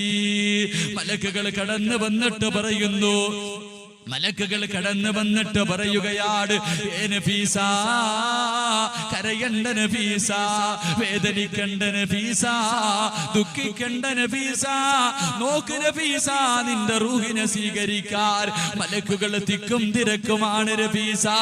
ആകാശത്തിന്റെ കവാടങ്ങൾ തുറന്നിട്ട് കാത്തു നിൽക്കുകയാണ്. അതുകൊണ്ട് ഇർജിഇ ഇലാ റബ്ബികി റാദിയതൻ മർദിയ ഫദ്ഖുലി ഫി ഇബാദി വദ്ഖുലി ജന്നതി. മലക്കുകൾ അങ്ങോട്ട് സ്വാഗതമരുളുകയാണ്. മലക്കുകൾ സന്തോഷ വാർത്ത അറിയിക്കുകയാണ്. തന്റെ ഒന്നാമത്തെ ആഗ്രഹം നടന്നിരിക്കുകയാ. നോമ്പുകാരിയായി മരിക്കണമെന്ന് ആഗ്രഹം നടന്നു. രണ്ടാമത്തെ ആഗ്രഹം എന്തെന്നറിയുമോ? കബർ കുടിച്ചിട്ട് കബറിനകത്തിറങ്ങിയിരുന്ന് 6000 പ്രാവശ്യം ഓതി തീർത്ത പരിശുദ്ധ ഖുർആൻ ഓതി മരിക്കണമെന്നാണ് രണ്ടാമത്തെ ആഗ്രഹം. തന്റെ മരണം അങ്ങോട്ടെടുക്കുമ്പോ പരിശുദ്ധ ഖുർആൻ എടുക്കുകയാണ്, അല്ലാഹുവിന്റെ കലാം എടുക്കുകയാ. എന്നിട്ട് എന്റെ പെങ്ങളെ ഒരായത്തോതുകയാ മോളെ, ഒരായത്തോതുകയാ മോളെ. മരിക്കുമ്പോ ആയത്തോതി മരിക്കണമെന്ന് നിനക്ക് ആഗ്രഹമുണ്ടോ? അതിനെന്താ ചെയ്യേണ്ടതെന്നറിയുമോ? ഇന്ന് വീട്ടിലേക്ക് മടങ്ങി പോകണേ. ഒന്നുമെടുത്തിട്ട് പരിശുദ്ധ ഖുർആൻ എടുത്തിട്ട് അതിന്റെ മുകളിലിരിക്കുന്ന പൊടി തുടച്ച് കളയണം. എന്നിട്ടൊരു സൂറത്തോതണം. എന്നിട്ട് 2 റക്അത്ത് നിസ്കരിച്ചിട്ട് അല്ലാഹുവേ അറിവില്ലാതെ പ്രവർത്തിച്ചതാണല്ലാ, പുറത്തു തരണേ എന്ന് പൊട്ടിക്കരഞ്ഞുകൊണ്ട് തൗബ ചെയ്യണേ. നഫീസത്തുൽ ബസ്രി റളിയല്ലാഹു തആല അൻഹയുടെ മരണമെടുത്തപ്പോ ഒരായത്തോതിയിട്ടാ മരിച്ചുപോയത്. ഏതായത്താ ഓതിയതെന്നറിയുമോ? ലഹും ദാറുസ്സലാം, ലഹും ദാറുസ്സലാം ഇൻദ റബ്ബിഹിം വഹുവ വലിയുഹും ബിമാ കാനൂ യഅമലൂൻ. സ്വർഗത്തിന്റെ ആയത്തോതിയിട്ട് മരിക്കുകയാണ്. അതുകൊണ്ട് എന്റെ പ്രിയപ്പെട്ട പെങ്ങളെ, നാളെ നിന്റെ കൈപിടിച്ചുകൊണ്ട് സ്വർഗത്തിന്റെ വസ്ത്രം ധരിപ്പിച്ച സ്വർഗത്തിന്റെ സ്വർണത്തിന്റെ കിരീടം നിന്റെ തലയിൽ വെച്ചിട്ട് നിന്റെ കൈ പിടിച്ചുകൊണ്ട് പടച്ചവന്റെ മുന്നിൽ ചെന്നിട്ട്, അല്ലാഹുവേ ഇവക്ക് നീ സ്വർഗം കൊടുക്കണേ അല്ലാ, ഇവന് നീ സ്വർഗം കൊടുക്കണേ അല്ലാ എന്ന് പരിശുദ്ധ ഖുർആൻ പറഞ്ഞിട്ട് നിന്നെ സ്വർഗത്തിലെ തൂബ എന്ന് പറയുന്ന മരത്തിന്റെ ചുവട്ടിൽ കൊണ്ടിരുത്തുന്ന ഖുർആൻ ഓതാൻ എന്റെ പ്രിയപ്പെട്ടവരെ തീരുമാനിക്കണേ. അല്ലാഹുവിന്റെ റസൂൽ പറയുകയാ, ഹിസാബില്ലാതെ സ്വർഗത്തിൽ കിടക്കുന്ന നാലാമത്തെ വിഭാഗം അല്ലാഹുവിന്റെ തൃപ്തിക്ക് വേണ്ടി ഖുർആൻ ഓതിയവരാണെന്ന് നബിയുനാ റസൂലുള്ളാഹി സല്ലല്ലാഹു അലൈഹി വസല്ലമ തങ്ങൾ പറയുന്നു, പടച്ചവന്റെ തൃപ്തിക്ക് വേണ്ടി ഖുർആൻ ഓതിയവർ ഇവർ നാളെ ഹിസാബില്ലാതെ സ്വർഗത്തിൽ കിടക്കും. അല്ലാഹു ആ വിഭാഗത്തിൽ ഉൾപ്പെടുത്തി അനുഗ്രഹിക്കുമാറാകട്ടെ. എന്റെ പ്രിയമുള്ള സഹോദരങ്ങളോട് ഒരു കാര്യം കൂടെ പറഞ്ഞു ദുആ ചെയ്ത് പിരിയാം. ഒരേ ഒരു കാര്യം. ഈ കാര്യം എന്താ? ഈ കാര്യം ഒന്നാമത് ഞാൻ പറഞ്ഞു, എന്തുണ്ടായാലും ക്ഷമിക്കണം. വിപത്തുകൾ ഉണ്ടാകുമ്പോൾ ക്ഷമിക്കണം. അത് വല്ലാത്ത ബുദ്ധിമുട്ടുള്ള കാര്യമാണ്. വല്ല എന്തെങ്കിലുമൊക്കെ ബുദ്ധിമുട്ടുണ്ടാകുമ്പോൾ ക്ഷമിക്കുക എന്ന്. രണ്ടാമത് പറഞ്ഞു, തഹജ്ജുദ് നിസ്കരിക്കണം. രാത്രി എഴുന്നേറ്റ് നിസ്കരിക്കാനൊക്കെ വലിയ ബുദ്ധിമുട്ടാണ് ഉസ്താദെ. എങ്ങനെയെങ്കിലും വാട്സപ്പിൽ നെറ്റൊക്കെ നോക്കി കിടക്കുമ്പോൾ തന്നെ 2 മണിയാകും. പിന്നെ എഴുന്നേറ്റ് വലിയ ബുദ്ധിമുട്ടാ, വേണ്ട. 3, അള്ളാഹുവിന്റെ പ്രവാചകൻ പറയുന്നു, നിനക്ക് ക്യാൻസർ രോഗമാണെന്ന് അറിയുമ്പോൾ ആദ്യം അൽഹംദുലില്ലാ എന്ന് പറയും. അതും വലിയ ബുദ്ധിമുട്ടുള്ള കാര്യം. 4, പരിശുദ്ധ ഖുർആൻ ഓതണം. അതും ബുദ്ധിമുട്ടുള്ള കാര്യം. പോട്ട്. ഈ 4 കാര്യം പോട്ട്. എളുപ്പമുള്ള ഒരു കാര്യം പറയും. ഈ 4 കാര്യം കളഞ്ഞാലും ഇനി എളുപ്പമുള്ള ഒരു കാര്യം പറയാം. മഹാനായ റസൂലുള്ളാഹി സ്വല്ലല്ലാഹു അലൈഹി വസല്ലമ തങ്ങൾ പറയുന്നു, 5 വഖത്ത് നമസ്കാരത്തിന് ശേഷം ഒരു ദിക്ർ പറഞ്ഞ നാളെ ഹിസാബില്ലാതെ സ്വർഗത്തിൽ കടക്കാൻ കഴിയുമെന്ന് നബിയുനാ റസൂലുള്ളാഹി സ്വല്ലല്ലാഹു അലൈഹി വസല്ലം. 5 വഖത്ത് നമസ്കാരത്തിന് ശേഷം ഒരു ദിക്ർ പറഞ്ഞാൽ മതി, ഹിസാബില്ലാതെ സ്വർഗത്തിൽ കിടക്കാം. ഇതെങ്കിലും ചെയ്തുകൂടെ? ഇൻഷാ അല്ലാഹ് ചെയ്യുമെന്നുള്ളവർ കൈവയ്ക്കുക. ഈ ഒരു ദിക്ർ നിത്യമായിട്ട് ചെയ്യുന്നുള്ളവർ ഈ ഒരു ദിക്ർ, അല്ലാഹുവേ പടച്ചവനെ, ഈ കൈപൊക്കിയവർക്കൊക്കെ അല്ലാഹുവേ നിന്റെ പ്രവാചകന്റെ കയ്യിൽ നിന്ന് ഹൗദുൽ കൗസറിൽ വെള്ളം വാങ്ങി കുടിക്കാൻ ഭാഗ്യം കൊടുക്കണേ പടച്ചവനെ. അല്ലാഹുവേ നാളെ ഹിസാബില്ലാതെ ലക്ഷക്കണക്കിന് ആൾക്കാർ പോകുമ്പോൾ ഈ കൈപൊക്കിയവരെ നീ ഉൾപ്പെടുത്തി അനുഗ്രഹിക്കണേ തമ്പുരാനെ. അല്ലാഹുവേ 5 വഖത്ത് നമസ്കാരത്തിന് ശേഷം ഒരു ദിക്ർ പറയാൻ പോലും മനസ്സില്ലാതെ കൈപൊക്കാതിരുന്നവരുടെ കാര്യത്തിൽ നീ തീരുമാനം എടുക്കണേ പടച്ചവനെ. ആമീൻ പറയുന്നു. ഇതുപോലും ചെയ്യാത്തവന് പിന്നെ എന്ത് സ്വർഗം? ഇതുപോലും ചെയ്യാത്തവൻ, അല്ലാഹുവേ കൈ പൊക്കാത്തവരുടെ കാര്യത്തിൽ നീ തീരുമാനം എടുക്കണേ പടച്ചവനെ. ആമീൻ പറയുന്നേ, ആമീൻ പറയുന്നേ. ഈ ഒരു ദിക്റെങ്കിലും ചെയ്യുന്ന ഒരവസരം കൂടെ, ഈ ഒരു ദിക്ർ നിസ്കാരത്തിന് ശേഷം പറയാൻ ആഗ്രഹമുള്ളവരെന്ന് കൈപൊക്കി. ഇതങ്ങ് ആദ്യമായ പോയായിരുന്നു. ഇതാദ്യം ഇതങ്ങനെ ചില അങ്ങനെയാണല്ലോ ഉസ്താദെ. ആരൊക്കെ പറഞ്ഞാലും നന്നാവൂല ചില ആൾക്കാർ. ആര് വന്ന് ഉപദേശിച്ചാലും നന്നാക്കാത്ത ചില ആൾക്കാരുണ്ട്. ശൈത്താന്റെ കഥ ഞാൻ എപ്പോഴും പറയാറുണ്ട്. മൂസാ നബി ഇങ്ങനെ മരുഭൂമിയിലൂടെ നടന്നു പോകുമ്പോൾ ശൈത്താൻ ഓടി വന്നു. എന്നിട്ട് പറഞ്ഞു, മൂസ, ഞാൻ ഒരുപാട് പാപങ്ങളൊക്കെ ചെയ്തു പോയി, എനിക്കൊന്ന് പശ്ചാത്തപിക്കാൻ വല്ലാത്ത ആഗ്രഹം, എനിക്കൊന്ന് തൗബ ചെയ്യണം. ഞാൻ ദുആ ചെയ്താൽ ചിലപ്പോൾ അല്ലാഹ് സ്വീകരിക്കില്ല. നീ പ്രവാചകനാണല്ലോ, പ്രവാചകന്റെ ദുആ സ്വീകരിക്കും, നീ ഒന്ന് ദുആ ചെയ്യും. ശൈത്താൻ വന്ന് പറഞ്ഞപ്പോൾ മൂസാ നബിക്ക് വല്ലാത്ത അത്ഭുതം. അല്ലാഹു ശൈത്താൻ നന്നാവുമ്പോ, ശൈത്താൻ തൗബ ചെയ്താൽ പിന്നെ എല്ലാരും നന്നായില്ലേ, എല്ലാരും രക്ഷപ്പെട്ടില്ലേ. മൂസാ നബി ദുആ ചെയ്തപ്പോ കുറെ കഴിഞ്ഞപ്പം ശൈത്താൻ ചോദിച്ചു, എന്ത് പറഞ്ഞു അല്ലാഹ്, എന്ത് പറഞ്ഞു എന്റെ തൗബയെ കുറിച്ച്? തൗബ സ്വീകരിച്ചോ ഇല്ലയോ? മൂസാ നബി പറഞ്ഞു, അല്ലാഹ് ഒറ്റ കണ്ടീഷനെ പറഞ്ഞു, ഒരു കണ്ടീഷൻ. ശൈത്താൻ ചോദിച്ചു, എന്താ കണ്ടീഷൻ? അല്ല, ആദം നബിയുടെ ഖബറിന്റെ മുന്നിൽ പോയി ഒന്ന് സുജൂദ് ചെയ്യണം, എന്നിട്ട് ദുആ ചെയ്താൽ സ്വീകരിക്കാം. അപ്പൊ ശൈത്താൻ എന്താ പറഞ്ഞതറിയോ?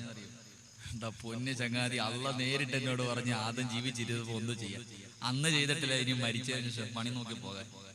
അതുപോലെ ചില ആൾക്കാർ അങ്ങനെ ഉണ്ട്, അവർക്ക് എത്ര പറഞ്ഞാലും എന്തേലും അങ്ങോട്ട് ഇറങ്ങില്ല. പൊന്നു സിറാജ, നീയല്ല നിന്റെ വാപ്പ കബറിനകത്തുനിന്ന് പറഞ്ഞാലും ഞാൻ കൈവെക്കൂല, നീ പൊക്കണ്ട. ചിലപ്പോ അവിടെ ചെല്ലുമ്പോ ഈ പൊക്കാത്തതിന്റെ പേരിലായിരിക്കും നിനക്ക് നരകം കിട്ടുന്നത്. അള്ളാഹു വിഭാഗത്തിൽ നിന്ന് കാക്കുമാറാകട്ടെ, അള്ളാഹു ഈമാൻ നൽകി അനുഗ്രഹിക്കുമാറാകട്ടെ. അതുകൊണ്ട് 10 മണി വരെയാണ് എന്റെ സമയം. അതുകൊണ്ട് ഇൻഷാ അല്ലാഹ് ഈ ദുആയും കൂടെ പറഞ്ഞ് സ്വർഗത്തിൽ ഒരു മരവും നട്ടിട്ട് നമുക്ക് ഇവിടെ എഴുന്നേറ്റ് പോകാം. അള്ളാഹു ഭാഗ്യം നൽകി അനുഗ്രഹിക്കുമാറാകട്ടെ. ഒരു കാര്യം കൂടെ എനിക്ക് പറയാനുള്ളത്, ഒരു 10 മിനിറ്റ് ഞാൻ സംഘാടകരോട് എക്സ്ട്രാ ചോദിക്കുകയാണ്. ഹാരിസിക്കായോടും യൂസഫിക്കായോടും ഒരു 10 മിനിറ്റ് ഞാൻ കൂടുതൽ ചോദിക്കുകയാണ്. ഒരു 10 മണിക്ക് നിർത്തണമെന്ന് പറഞ്ഞു. ഒരു കാര്യമെങ്കിലും ഞാൻ പറയാതെ പോയാ ഇവിടെ കഴിഞ്ഞ വർഷം വന്നപ്പോഴും ഞാനൊരു കാര്യം പറഞ്ഞിട്ട് പോയി, ഈ വർഷം വന്നപ്പോഴൊരു കാര്യം പറഞ്ഞിട്ട് പോകാൻ ആഗ്രഹിക്കുക. ഞാൻ നൗഷാദ് ബാക്കവയും കൂടി അടുത്തൊരു മരണ വീട്ടിൽ പോയി. എന്റെ പ്രിയമുള്ള സഹോദരങ്ങളെ, എന്റെ മനസ്സിനെ ഏറ്റവും കൂടുതൽ സ്വാധീനിച്ചത്, ഒന്ന്, എന്റെ വാപ്പയുടെ മയ്യത്ത് നമസ്കരിച്ചത് ഒരു ഹാഫിളായിരുന്നു. അന്ന് മുതലേ ഹാഫിളിങ്ങളോട് എനിക്ക് വല്ലാത്ത ഇഷ്ടമാണ്. എന്റെ മോനെ ഹാഫിളാക്കണമെന്ന് വല്ലാത്ത ആഗ്രഹം. ഞാനിങ്ങനെ കഅബയിൽ ഉംറയ്ക്ക് പോയപ്പോ ഗാർ ഗുഹയിലേക്ക് 45 മിനിറ്റോളം കഷ്ടപ്പെട്ട് നടന്ന് സുഖമില്ലാതെ അതിന്റെ മുകളിൽ പോയി നോക്കിയപ്പോ എല്ലാവരും ആ ഗുഹയ്ക്കകത്ത് കയറി 2 റക്അത്ത് നിസ്കരിച്ചിട്ട് ദുആ ചെയ്യും. എല്ലാവരും സ്വർഗം ചോദിക്കും, ചിലർ ഈമാൻ കിട്ടി മരിക്കാൻ, ഇങ്ങനെ ഓരോ കാര്യങ്ങളാണ് ചോദിക്കണം. അപ്പൊ എന്റെ കൂടെ 5 പേരുണ്ടായിരുന്നു. ഞാൻ എല്ലാവരോടും ചോദിച്ചപ്പോ ഒരാൾ സ്വർഗം ചോദിച്ചു, ഒരാൾ ഈമാനോടുകൂടി മരിക്കണമെന്ന്, ഇങ്ങനെ ഒരുപാട് കാര്യങ്ങളാ ചോദിച്ചത്. അവരെന്നോട് ചോദിച്ചു, ഉസ്താദ് എന്താ ചോദിച്ചത്, ഞാൻ എന്താ ചോദിച്ചെന്നറിയോ? അതിനകത്ത് പോയി 2 റക്അത്ത് നിസ്കരിച്ചിട്ട് അള്ളാഹിനോട് ആദ്യം ചോദിച്ചത്, പടച്ചവനെ, ഒരു ഹാഫിളായ മകനെ നീ എനിക്ക് നൽകണേ പടച്ചവനെ. എന്റെ മയ്യത്ത് നിസ്കരിക്കാൻ ഒരു ഹാഫിളായ മകനെ നീ എനിക്ക് നൽകണേ എന്ന് ഞാൻ അള്ളാഹിനോട് ചോദിച്ചു. ഇത് ചോദിക്കാനുള്ള കാരണം എന്താണെന്നറിയോ? എന്റെ പ്രിയമുള്ളവരെ, ഞാനും നൗഷാദ് ബാക്കവിയും കൂടെ ഞങ്ങൾക്ക് ഭക്ഷണം തരുന്ന, ഞങ്ങൾ 2 പേരും ഒരുമിച്ച് ജോലി ചെയ്തുകൊണ്ടിരുന്നപ്പോ ഞങ്ങൾക്ക് ഭക്ഷണം തന്ന ഒരു ചെറുപ്പക്കാരൻ, ഓട്ടോ ഓടിച്ച് ജീവിക്കുന്ന ഒരു പാവപ്പെട്ട ചെറുപ്പക്കാരന്റെ ഭാര്യ മരിച്ചു എന്നറിഞ്ഞിട്ട് ഞങ്ങൾ 2 പേരും കൂടെ കാണാൻ പോയി. ഞങ്ങൾ 2 പേരും കൂടെ കാണാൻ പോയപ്പോ ആ പ്രിയപ്പെട്ട ചെറുപ്പക്കാരൻ, 2 ആൺകുട്ടികളാണുള്ളത്. 13 വയസ്സുള്ള ഒരു മകൻ ഇർഫാൻ, 9.5 വയസ്സുള്ള സുഫിയാൻ എന്ന് പറയുന്ന 2 മക്കൾ. ഈ പ്രിയപ്പെട്ട ചെറുപ്പക്കാരൻ ഞങ്ങളുടെ മുന്നിലേക്ക് വന്നിട്ട്, ഉസ്താദെ, ഇതുപോലെ 2 മക്കളെ എനിക്ക് പ്രസവിച്ചു തന്നിട്ടാണല്ലോ എന്റെ ഭാര്യ മരണപ്പെട്ടു പോയത്. വളരെ അത്ഭുതം തോന്നി. ആ പ്രിയപ്പെട്ട ചെറുപ്പക്കാരൻ ഇത് പറഞ്ഞിട്ട് വെള്ളം എടുക്കാൻ വീടിനകത്തേക്ക് കയറിപ്പോയപ്പോ അടുത്ത നിന്ന ഒരു സഹോദരനോട് ചോദിച്ചു, എന്തേ ഇങ്ങനെ പറയാനുള്ള കാരണം? ആ അവസരത്തിൽ ആ ചെറുപ്പക്കാരൻ പറയാ, ഉസ്താദെ, ഈ സഹോദരന്റെ മൂത്ത മകൻ, ഈ നിൽക്കുന്ന ഇർഫാൻ എന്ന മകൻ ഹാഫിളാണ്. അവസാനം ഉമ്മയുടെ മയ്യത്ത് പള്ളിക്കകത്തേക്ക് കൊണ്ടുവച്ചപ്പോ, നമസ്കരിക്കാൻ മയ്യത്ത് കൊണ്ട് പള്ളിക്കകത്ത് വെച്ചപ്പോൾ ഒരുപാട് ആലിമീങ്ങൾ ഉണ്ടായിരുന്നു, ഹാഫിളീങ്ങൾ ഉണ്ടായിരുന്നു, പ്രായമുള്ളവരുണ്ടായിരുന്നു. ഈ പയ്യൻ തന്റെ അനിയന്റെ കൈ പിടിച്ചുകൊണ്ട് ഇമാമിന്റെ മുന്നിൽ ചെന്നിട്ട് പറഞ്ഞു, അത്രേ ഉസ്താദെ, ഇതെന്റെ ഉമ്മയുടെ മയ്യത്ത, ഹാഫിളായ ഞാനേ നിന്ന് നിസ്കരിക്കാവൂ, എന്റെ ഉമ്മ എന്നോട് വസിയ്യത്ത് ചെയ്തിട്ടുണ്ടെന്ന് പറഞ്ഞിട്ട് ആ പൊന്നുമോൻ കയറി നിന്ന് മയ്യത്ത് നിസ്കരിച്ചു. ആ ഹാഫിളായ പൊന്നുമകൻ കയറി തന്റെ ഉമ്മയുടെ മയ്യത്തിന്റെ മുന്നിൽ നിന്ന് നിസ്കരിച്ചിട്ട് ആ പൊന്നുമകൻ ആ മയ്യത്തിന്റെ മുന്നിൽ നിന്ന് ദുആ ചെയ്തു. അല്ലാഹുവേ, പടച്ചവനെ, എന്റെ ഉമ്മയ്ക്ക് നീ പുറത്തു കൊടുക്കണേ അല്ലാ, എന്നെ ഖുർആൻ പഠിപ്പിക്കാൻ കൊണ്ട് വിട്ടവളാണല്ല എന്ന് പറഞ്ഞുകൊണ്ട് തന്റെ ഉമ്മയുടെ മയ്യത്തിന്റെ മുൻഭാഗത്ത് നിന്ന് കരഞ്ഞ് ദുആ ചെയ്ത് ഉമ്മയുടെ മയ്യത്തിന്റെ മുന്നിലേക്ക് തലകറങ്ങി ബോധരഹിതനായി തളർന്നു വീഴുകയാണ്. തന്റെ ഉമ്മയുടെ മയ്യത്ത് പള്ളിക്കാട്ടിലേക്ക് കബറടക്കാൻ എടുക്കുമ്പോ ജനങ്ങളാ 13 വയസ്സുള്ള പൊന്നുമകന്റെ ശരീരം എടുത്തുകൊണ്ട് ഹോസ്പിറ്റലിലേക്ക് ഓടുകയാണ്. അവസാനം എന്റെ പ്രിയപ്പെട്ട ആ ചെറുപ്പക്കാരൻ വന്ന് കൈപിടിച്ച് കരഞ്ഞുകൊണ്ട് ചോദിക്കുകയാണ്, ഉസ്താദേ, പടച്ചവൻ എന്റെ പാപം പുറത്തു തരുമോ? എന്റെ പാപം പടച്ചവന് പുറത്തു തരുമോ? ആ സഹോദരനോട് ചോദിച്ചു, എന്താണ് സംഭവം എന്ന് ചോദിക്കുമ്പോൾ ആ പ്രിയപ്പെട്ട ചെറുപ്പക്കാരൻ പറയുന്നു, ഉസ്താദ്, എന്റെ പൊന്നുമക്കളോട് എനിക്ക് വല്ലാത്ത സ്നേഹമായിരുന്നു, എനിക്ക് ഖുർആൻ ഓതാൻ അറിയില്ല, എന്റെ പ്രിയപ്പെട്ട ഭാര്യയുണ്ടല്ലോ എവിടെയോ പോയി പ്രഭാഷണം കേൾക്കുകയാണ്, ഖുർആൻ പഠിപ്പിക്കുന്നതിന്റെ മഹത്വം മനസ്സിലാക്കുകയാണ്. എന്നിട്ട് എന്റെ മുന്നിൽ വന്നിട്ട് മൂത്ത മകനെ ഖുർആൻ പഠിപ്പിക്കാൻ വിടണമെന്ന് പറഞ്ഞു. ഞാൻ അനുവാദം കൊടുത്തില്ല, ആ പെണ്ണിന് ഞാൻ അനുവാദം കൊടുത്തില്ല. അവസാനം തമിഴ്നാട്ടിലേക്ക് ഒരു ജോലിക്ക് വേണ്ടി, ഒരാഴ്ചയിൽ ജോലിക്ക് വേണ്ടി ഞാൻ പോകുമ്പോൾ എന്റെ അനുവാദമില്ലാതെ എന്റെ ഭാര്യയുണ്ടല്ലോ എന്റെ പൊന്നുമകനെ കൊണ്ട് ഖുർആൻ പഠിപ്പിക്കാൻ പഠിക്കാൻ വിടുകയാണ്. വീട്ടിലേക്ക് മടങ്ങി വന്നപ്പോൾ എന്റെ പൊന്നുമകനെ കാണാറില്ല. ഭാര്യയോട് ചോദിച്ചപ്പോൾ എന്റെ അനുവാദമില്ലാതെ പഠിക്കാൻ വിട്ടിരിക്കുകയാണ്. വിവാഹം കഴിച്ചതിന് ശേഷം ആദ്യമായിട്ട് എന്റെ ഭാര്യ അടിച്ചത്, എന്റെ പ്രിയപ്പെട്ട ഭാര്യ ഞാൻ അടിച്ചത് എന്റെ പൊന്നുമകനെ ഖുർആൻ പഠിക്കാൻ കൊണ്ടുവിട്ടതിന്റെ പേരിലാണ്. ആ ചെറുപ്പക്കാരൻ പറയുകയാ, ഉസ്താദേ എനിക്ക് ദേഷ്യം വരികയാ, ഒരുപാട് ഞാൻ ഉപദ്രവിക്കുകയാണ്, തല പിടിച്ചിട്ട് മുടിയിൽ കൊത്തിപ്പിടിച്ച് ഭിത്തിയിലിടിക്കുകയാണ്, മൂക്കിലൂടെയും വായിലൂടെയും ബ്ലഡ് വരുന്നത് കണ്ടിട്ട് പോലും ഞാൻ പീഡനം നിർത്തിയില്ല. ഒരാഴ്ചയോളം എന്റെ പ്രിയപ്പെട്ട ഭാര്യ ഞാൻ അതാ പീഡിപ്പിക്കുകയാണ് എന്ന് ഞാൻ അവളെ അടിക്കുകയാ. എന്റെ പൊന്നുമകനെ കൊണ്ട് നിർത്തിയ സ്ഥാപനത്തിന്റെ പേര് പറയുന്നില്ല. അവസാനം എന്റെ ഉപദ്രവം സഹിക്കാൻ കഴിയാതെ എന്റെ പ്രിയപ്പെട്ട ഭാര്യതാ എന്റെ പൊന്നുമകനെ കൊണ്ടുവിട്ട സ്ഥാപനം പറയുകയാണ്. വണ്ടിക്കകത്തേക്ക് മുടിയിൽ പിടിച്ച് ചവിട്ടി, അടിനാവിക്ക് ചവിട്ടി വണ്ടിക്കകത്തേക്ക് എന്റെ പ്രിയപ്പെട്ട ഭാര്യയെ വലിച്ചു കയറ്റിയിട്ട് ഞാനതാ പൊന്നുമകൻ പഠിക്കുന്ന സ്ഥാപനത്തിന്റെ മുന്നിലെത്തുകയാണ്. അവസാനമുണ്ടല്ലോ എന്റെ പൊന്നുമകന്റെ കൈ പിടിച്ചിട്ട് വലിച്ചുകൊണ്ട് സ്ഥാപനത്തിൽ നിന്ന് വെളിയിലേക്ക് ഇറങ്ങി വരുമ്പോൾ ആ പൊന്നുമകൻ പറയുന്നു, ഉപ്പാ എന്നെ കൊണ്ടുപോകല്ലേ, ഖുർആൻ പഠിക്കണമെന്ന് വല്ലാത്ത ആഗ്രഹമുണ്ടുപ്പാ. ഉമ്മയുടെ ഏറ്റവും വലിയ ആഗ്രഹമാണ്, ഉമ്മയുടെ ഏറ്റവും വലിയ ആഗ്രഹമാ. അതുകൊണ്ട് ഖുർആൻ പഠിക്കണമെന്ന് എന്നെ ഉമ്മ കൊണ്ടുവിട്ടതാ, എന്നെ കൊണ്ടുപോകല്ലേ എന്ന് കരഞ്ഞുകൊണ്ട് 12 വയസ്സുള്ള ആ പൊന്നുമകന് വാപ്പായുടെ മുന്നിൽ കിടന്ന് കരയുമ്പോൾ ആ ചെറുപ്പക്കാരൻ ചോദിച്ചു, മോരേ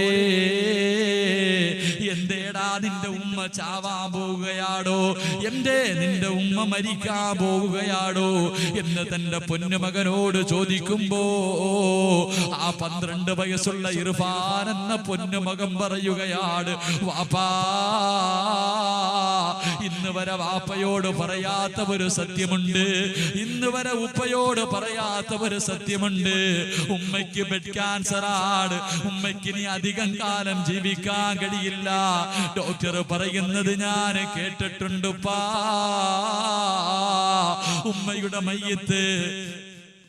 മയ്യത്ത് ഒരു ഹാഫിദ് നമസ്കരിക്കണമെന്ന് ഉമ്മാന് വല്ലാത്ത ആഗ്രഹമുണ്ടുപ്പാ. അതുകൊണ്ടാണ് എന്നെ മദ്രസയിൽ കൊണ്ടുവിട്ടത്. എന്റെ ഉമ്മാന്റെ മയ്യത്ത് ഞാൻ നമസ്കരിക്കണം, ഹാഫിദാകണം, എനിക്ക് വല്ലാത്ത ആഗ്രഹമാ, എന്നെ കൊണ്ടുപോകല്ലേ എന്ന് തന്റെ പൊന്നുമകന് കാലിൽ പിടിച്ച് കരയുന്നത് കണ്ടപ്പോൾ ആ പ്രിയപ്പെട്ട സഹോദരന്റെ മനസ്സലിയുകയാ. തന്റെ പൊന്നുമോനെ പഠിക്കാൻ വിട്ടിട്ട് മടങ്ങി വരികയാണ്. തന്റെ ഭാര്യ ക്യാൻസർ പിടിച്ചിട്ട് 3.5 വർഷമായി. തന്റെ ഭർത്താവിനോട് പറഞ്ഞിട്ടില്ല. തന്റെ മൂത്ത മകനെ വിളിച്ചിട്ടടാ, എന്റെ മയ്യത്ത് നമസ്കരിക്കാൻ ഒരു ഹാഫിദ് വേണം മോനെ, നിന്റെ ഉപ്പാന് ഖുർആൻ ഓതാൻ അറിയില്ലടാ, എനിക്ക് ഖുർആൻ ഓതാൻ അറിയില്ലടാ, എന്റെ മയ്യത്ത് നിസ്കരിക്കാൻ നീ ഹാഫിദാകണമെന്ന് പറഞ്ഞ മകനെ പഠിക്കാൻ വിടുകയാണ്. തന്റെ ജ്യേഷ്ഠൻ വീട്ടിലേക്ക് വരുന്നത് കാണുമ്പോൾ അനിയനും പഠിക്കാനുള്ള മോഹമുണ്ടാവുക. രണ്ടാമത്തെ മകനെയും ഖുർആൻ പഠിപ്പിക്കാൻ വിടുകയാണ്.